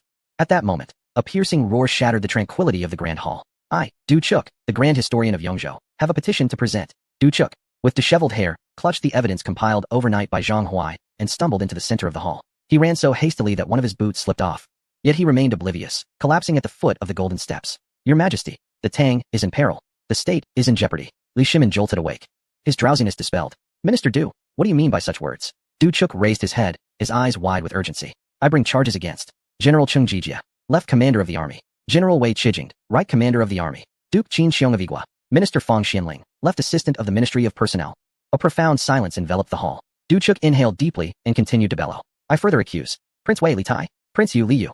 The aforementioned six conspire in self-serving alliances. They incite their kin to launch nocturnal assaults on Chang'an, abducting skilled artisans and imprisoning them at the Xuanwu Temple in the south of the city. Moreover, they are developing a sinister substance known as sugar gunpowder. According to my investigations, they boast that 100 pounds of this material could topple the Taiji Hall. Their intent is to commit regicide and usurp the throne. Their treachery merits punishment. The hall buzzed with hushed discussions. Topple the Taiji Hall. Regicide. Each word struck a chord with the most sensitive nerves of those present. The civil officials turned pale, while the military commanders tightened their grips on their swords in wary anticipation. Cheng Yaojin, roused from his nap, nearly leapt in shock. Topple the Taiji Hall. I was unaware my wayward son possessed such capabilities. Fang Xianling felt a sinking sensation in his heart, recalling his son's excited yet cryptic demeanor upon returning home the previous night, boasting about accomplishing a significant task for the Tang. Could it be? At that moment, standing beside Li Chengqian, Li was preparing to take a bite from a meat bun concealed in his sleeve. Upon hearing the phrase topple the Taiji Hall, his hand trembled, causing the bun to roll to Du Chuk's feet. Li Yu's eyes widened as he stared at the seemingly frenzied Grand Historian of Yongzhou. He turned to Li Tai, whispering, Fat Sparrow, did you boast to that group of second-generation elites? Li Tai wore a look of grievance. I merely advised them to perform their duties well and offered them a treat. Who could have known their comprehension was so poor? Li Yu sighed in exasperation. He then turned to Li Chengqian, inquiring, Princely One, to whom does this man serve? Is he truly so formidable? Yet this serves as irrefutable evidence of our Prince Yu's ignorance. He fails to grasp that in the court, targeting a specific minister with accusations invites retaliation from that individual or their allies. Moreover, levying charges against two or more carries the risk of political defeat and dismissal. But if three or more are implicated, one is often safe, and the matter is dismissed with laughter. This is the wisdom of Grand Historian Du. Regardless of the gravity of his accusations, he remains untroubled, whether the emperor holds him accountable or not. Li Yu's voice, tinged with sarcasm, rang piercingly throughout the hall. Du Chuk heard it. He fixed his gaze upon Li Yu, his eyes brimming with animosity. Your Highness, Prince Yu, will you continue to feign ignorance? The county magistrate of Wanyan has personally overheard your lackeys at Xuandu Temple exclaiming their intent to overturn the Grand Hall with sugar and gunpowder. This is sorcery. This is chaos. This threatens to obliterate the Tang dynasty. Li Yu sighed and stepped out of the assembly. He picked up a discarded bun from the ground, brushed off the dust, and bowed respectfully to Li Shimin. Your Majesty, Du Changshi has misunderstood. Misunderstood? Du Chuk scoffed. Where are those over 100 craftsmen now? Are they at Xuandu Temple? Were those words about overturning the hall not uttered by Qing Chimo? Indeed, they were at Xuandu Temple. And the words may have been spoken by the fool. Li Yu nodded, openly acknowledging the truth. What further discussion is there? Du Chuk rebuked. This is treason. As Li Yu regarded Du Chuk, he suddenly found the man rather endearing. Du Changshi, that was merely a metaphor. Do you understand metaphors? Qing Chimo was lamenting the power of science, just as I say that Li Bai can compose 100 poems after a mere cup of wine. Could it be that Li Bai truly drinks that much? Would he not succumb to alcohol poisoning? The assembled ministers wore expressions of bewilderment. Who is Li Bai? What is alcohol poisoning? As for the craftsmen, Li Yu turned to Li Shimin. Your Majesty, the Academy of Sciences has just been established, and due to a shortage of personnel, I had Qin Ke arrange for special recruitment. For the sake of confidentiality, we chose to conduct it at Xuandu Temple. As for the gunpowder, it is not intended for any Grand Hall explosion. Li Shimin coughed lightly in acknowledgement and finally spoke. Du Aiqing, please rise. He gazed at Du Chuk, his expression complex, a blend of sympathy and resignation. I am aware of this matter. Xuandu Temple was sanctioned by me. Du Chuk was struck dumb, staring vacantly at the emperor and then at Li Yu. Your Majesty knows? I not only know, but I also reviewed the blueprints last night. Li Shimin admitted, slightly embarrassed. I did not anticipate that these rascals would frighten you so. The misunderstanding seemed to dissipate. Yet the fierce determination on Du Chuk's face appeared to have been drained away. He looked around in confusion. At that moment, a figure suddenly emerged from the assembly.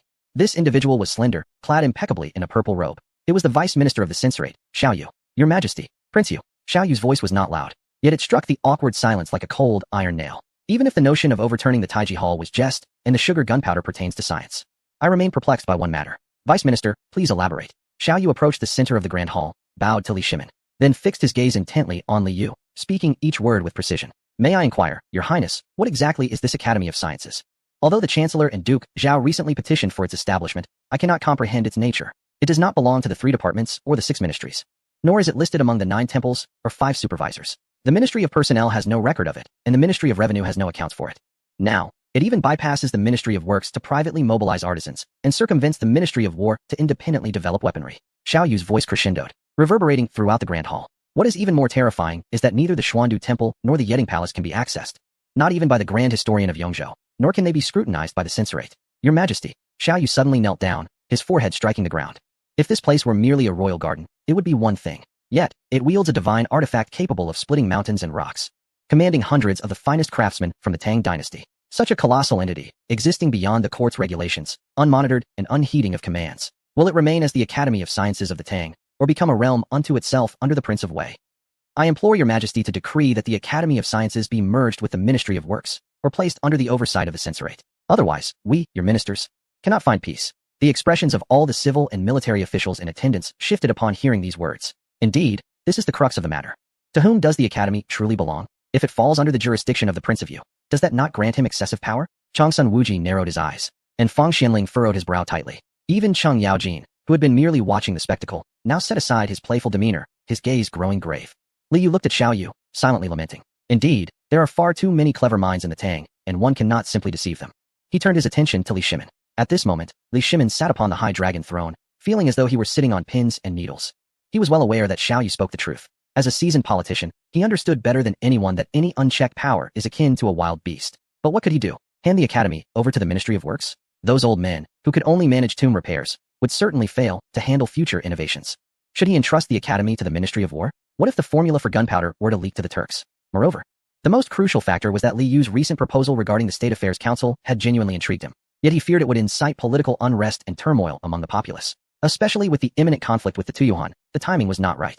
Li Shimin gazed at the pairs of eyes below, filled with curiosity and caution, realizing he must provide a response, one that would preserve the Academy's independence while silencing the murmurs of the public. Taking a deep breath, a rather perfunctory smile suddenly appeared on his face. Minister Xiao, you exaggerate, Li Shimin began, his voice steady. What nation within a nation? What lawless territory? As for the Academy of Sciences, I have long intended to clarify its purpose. It is not a governmental office. Not a governmental office? Xiao Yu was taken aback. Then what is it? Li Shimin cleared his throat, proceeding to speak with feigned seriousness. It is a means of generating income for my inner treasury. A wave of astonishment swept through the assembly. Indeed, Li Shimin continued with growing confidence, his logic tightening into a coherent circle. You are all aware that I have encountered some financial strain of late. The expenses of the palace are considerable, and I do not wish to perpetually extend my hand to the Ministry of Revenue for funds. Therefore, I instructed the Prince of Yu and the Prince of Wei to establish this office in the Yeting Palace. It is specifically designed to create peculiar little trinkets to sell and supplement my household finances. As for those craftsmen, Li Shimin gestured towards Li Yu. They were hired by these 2 young men on my behalf. Since they are working for me, naturally, their accounts must be settled through my inner treasury. Not the Ministry of Personnel. The Emperor declared, I shall grant you double the wages. What? Does Minister Xiao feel distressed over my finances? Xiao Yu was taken aback.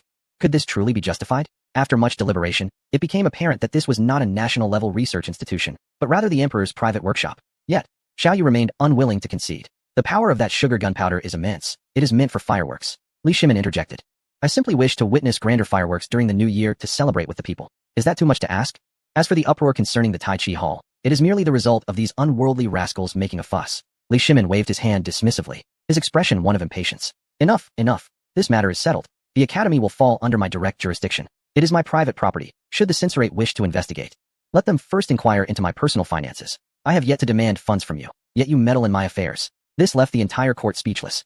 Who would dare investigate the Emperor's private funds? However, since His Majesty had boldly declared it a personal matter, the officials could only feign ignorance. Your Majesty is wise. Xiao Yu, having held back for so long, could only retreat in resignation. Li Yu observed the scene, a twitch of his lips betraying his amusement. He gazed at Li Shimin on the high platform, filled with admiration. Indeed, age brings wisdom. Yet, through this farcical episode, Li Shimin became increasingly aware of the systemic incompatibility that Li Yu had spoken of.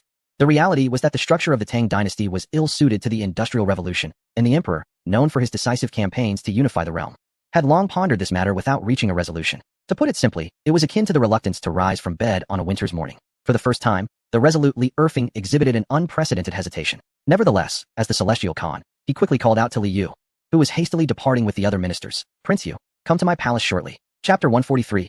Uncle, something feels amiss. The court session at the Tai Chi Hall concluded in a tumultuous spectacle, leaving the officials with a myriad of thoughts as they departed in small groups. Just as Li Yu intended to slip away with the crowd, he was halted by Li Shimin's commanding voice. Prince Yu, Please stay a moment and visit my palace shortly. The declaration echoed throughout the hall, causing the officials who had nearly reached the entrance to turn with expressions filled with envy, jealousy, and an indescribable reverence. Li Yu internally lamented, yet he was compelled to don a respectful smile, bowing towards the dragon throne. He understood that while he had escaped punishment today, the reckoning would inevitably come. This uncle was not one to be easily placated. Moments later, within the side hall of the Two Instruments Palace, where Li Shimin resided, the fragrant incense wafted through, dispelling the chill brought by the autumn rain. Li Shimin had changed out of his heavy dragon robe into a comfortable moon-white garment. Reclining on a soft couch, sipping from a cup of hot tea, the weariness still lingering in his brow. You have arrived? Please, take a seat. He pointed to a nearby pavilion with a casual tone, as if addressing a younger relative. Li Yu obediently walked over and sat down, adopting a posture of humility and contrition, as if to say, I confess my guilt and repent. Do not take today as court matters to heart, Li Shimin said, putting down his teacup and breaking the silence. His voice softened considerably. Du Chuk is a loyal minister, yet he is overly rigid and slow to adapt. I have sent Wang to soothe him, so he will not harbor resentment against you. I understand, uncle. Du Changshe also acts with good intentions, Li Yu replied, following the lead. It is commendable that you can think this way. Li Shimin nodded in satisfaction, seemingly wishing to steer clear of the troublesome court matters. With a shift in conversation, a smile graced his face. Let us speak of joyous news instead. Li Yu's heart skipped a beat, his alertness heightened. Based on his years of experience interacting with various leaders, he knew that when someone began to extend goodwill, it often heralded unfavorable tidings. Firstly, the imperial edict I issued to summon the renowned physician Sun Simiao to the capital has borne fruit, Li Shimin announced with palpable excitement. Sun Simiao has already set forth, and considering his pace, he will arrive in Chang'an in about 7 or 8 days. At that time, you, along with Qin Ke, should accompany the chief physician to the city gate for a grand reception. The ceremony must be splendid, so the world may witness how our Tang dynasty honors and respects exceptional talent. Upon hearing this news, Li Yu's eyes sparkled with enthusiasm. This was indeed a momentous occasion. Sun Simiao, the legendary king of medicine, was a living icon. The allure of conversing with him far outweighed any material reward. Many of the medical concepts he proposed required the endorsement and implementation of such a revered figure. Uncle, you are truly wise. Li Yu's flattery was sincere. Seeing his genuine joy, Li Shimin's smile deepened. This was precisely the reaction he had sought to elicit, using good news to uplift the young man's spirits. Secondly, Li Shimin continued leisurely, as if to tease Li Yu's anticipation, I have instructed the Zhuangzhou supervisory office to repair your residence at the Yuang mansion. He paused, seemingly a bit embarrassed, and coughed lightly before explaining, ahem, it is not entirely new construction. I have my eye on a former Sui royal residence in Yong'anfang, west of the city. The space is ample, the scenery delightful, and most importantly, it is conveniently close to the palace. I have ordered the craftsmen to expedite the renovations.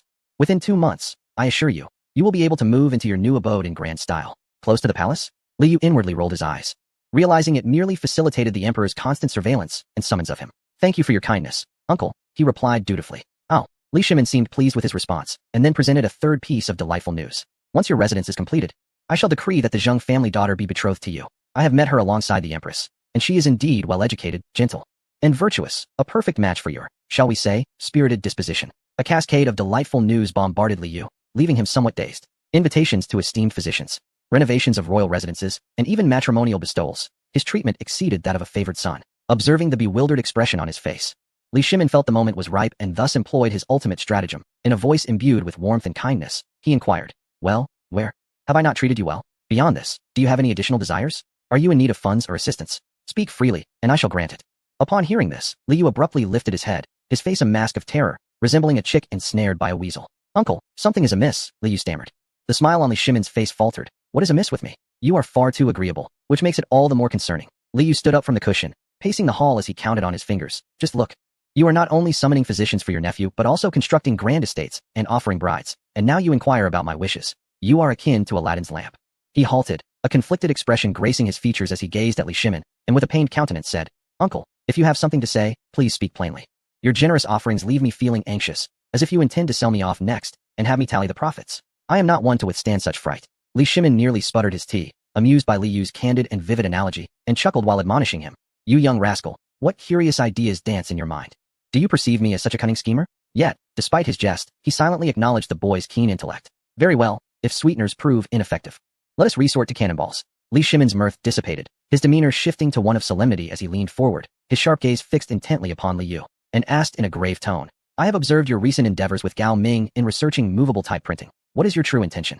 The atmosphere in the chamber shifted from light-hearted warmth to one of gravity and tension. Li Yu recognized that the genuine trial had commenced. However, he maintained a facade of composure and boldly confessed, in response to my esteemed uncle, indeed, there is truth to it. Oh, pray, enlighten me on the progress. Li Shimin's tone was inscrutable, though his penetrating gaze seemed to unveil hidden truths. The advancement is proceeding satisfactorily. Li Yu steadied himself and began to report methodically, aware that this was not merely an update, but also a splendid opportunity to advocate for his vision.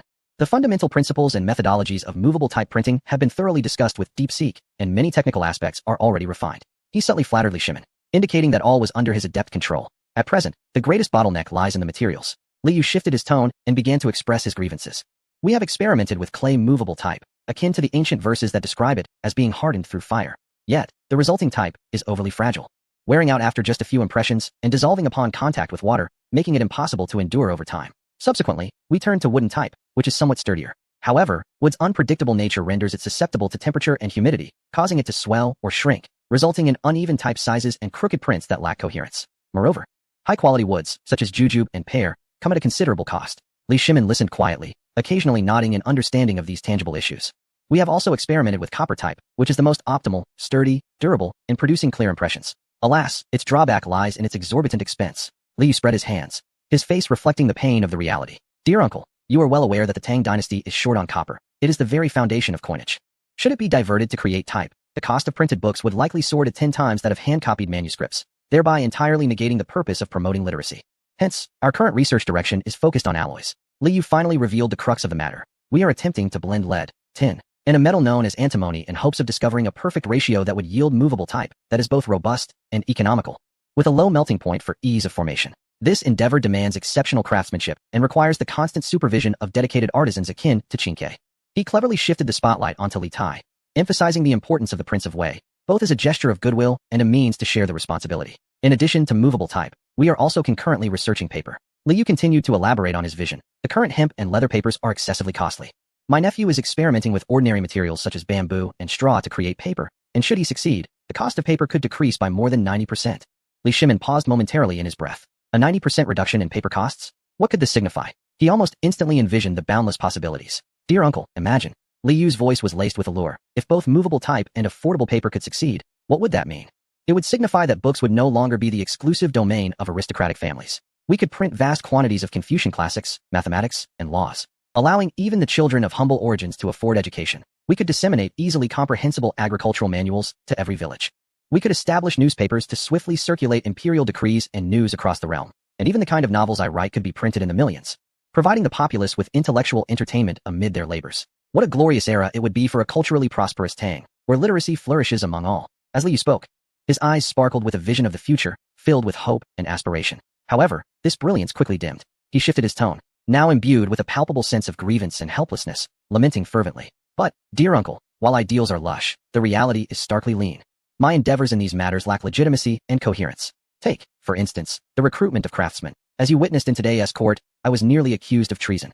The remuneration we offer surpasses the market rate by threefold, along with provisions for food and lodging. Yet, what of those artisans? They are all as frightened as quails, believing themselves ensnared by some mountain lord, perpetually devising means of escape. The military research conducted over at Qin Ke resembles clandestine meetings of an underground party. Just a few nights ago, Chung Chumo and his companions clandestinely transported a batch of fine iron, specially approved by your majesty. Alas, they were intercepted by the patrolling Jinwu guards midway. Had it not been for Qin Huaidao's quick wit in producing a command token, those simpletons would have nearly engaged in a street skirmish with the Jinwu guards. Should this incident become public, it would undoubtedly stir a tremendous uproar. Li Yu spread his hands in exasperation, his face a mask of profound grievance. Second uncle, explain this to me. We are clearly engaged in a noble endeavor that benefits the state and the populace. Why must we conduct ourselves in such a furtive manner? Living in constant fear that one day we might be betrayed by our own? He took 2 steps forward, leaning closer to Li Shimin, his gaze imbued with sincerity as he returned the ball with fervor. I truly do not comprehend why these matters, which are undeniably advantageous to the Tang, must remain shrouded in secrecy, hidden away from view. His voice echoed in the grand hall, each word resounding like an inquiry. He laid bare all the challenges and grievances, awaiting Li Shimin's response. Faced with Li Yu's earnest and questioning gaze, Li Shimin displayed no anger. Instead, he let out a long sigh. He lifted the now lukewarm tea to his lips, moistening his parched throat, and an unusual weariness and helplessness flickered in his regal eyes. You are sit down. Allow me to explain things to you in due course. He gestured for Li Yu to remain calm. Li Yu complied, yet his straightened posture and focused gaze betrayed his anticipation of an answer. Chapter 145. The fate of beasts is the same. Do you think I wish for you to act in such a secretive manner, like a gentleman lurking above the beams? Li Shimin's voice was deep and resonant. What you perceive is the grand blueprint of the new learning of the natural sciences, while what I see is the intricate web of human hearts and interests within this court. Take, for instance, the morning assembly today. He chuckled wryly. A simple misunderstanding led the venerable Du Chuk to approach with a heart set on condemnation, while Xiao Yu's inquiry struck at the very heart of the matter. To these elder statesmen, your proposed academy resembles an unbridled monstrosity, a nation within a nation. Today, I can utilize the imperial treasury to generate income. In your words, it is a clever maneuver to sidestep the issue, but what of the future? What of subsequent instances? Li Shimin rose, slowly making his way to the window, gazing out at the drizzling autumn rain, his silhouette appearing somewhat desolate. Within the court, factions abound, each with divergent interests. The Guanlong nobility, led by Fuji. The traditional clans represented by the Shandong gentry, the old courtiers from the Eastern Palace, like Wei Zhong, and countless scholars from humble backgrounds who have entered the service through the imperial examinations. Each of them embodies the interests of a particular faction. Which of your current endeavors does not undermine their foundations? The invention of movable type printing and inexpensive paper seeks to dismantle the scholarly monopoly held by the aristocracy. Would they acquiesce to that? Mining for iron and fostering industry will give rise to new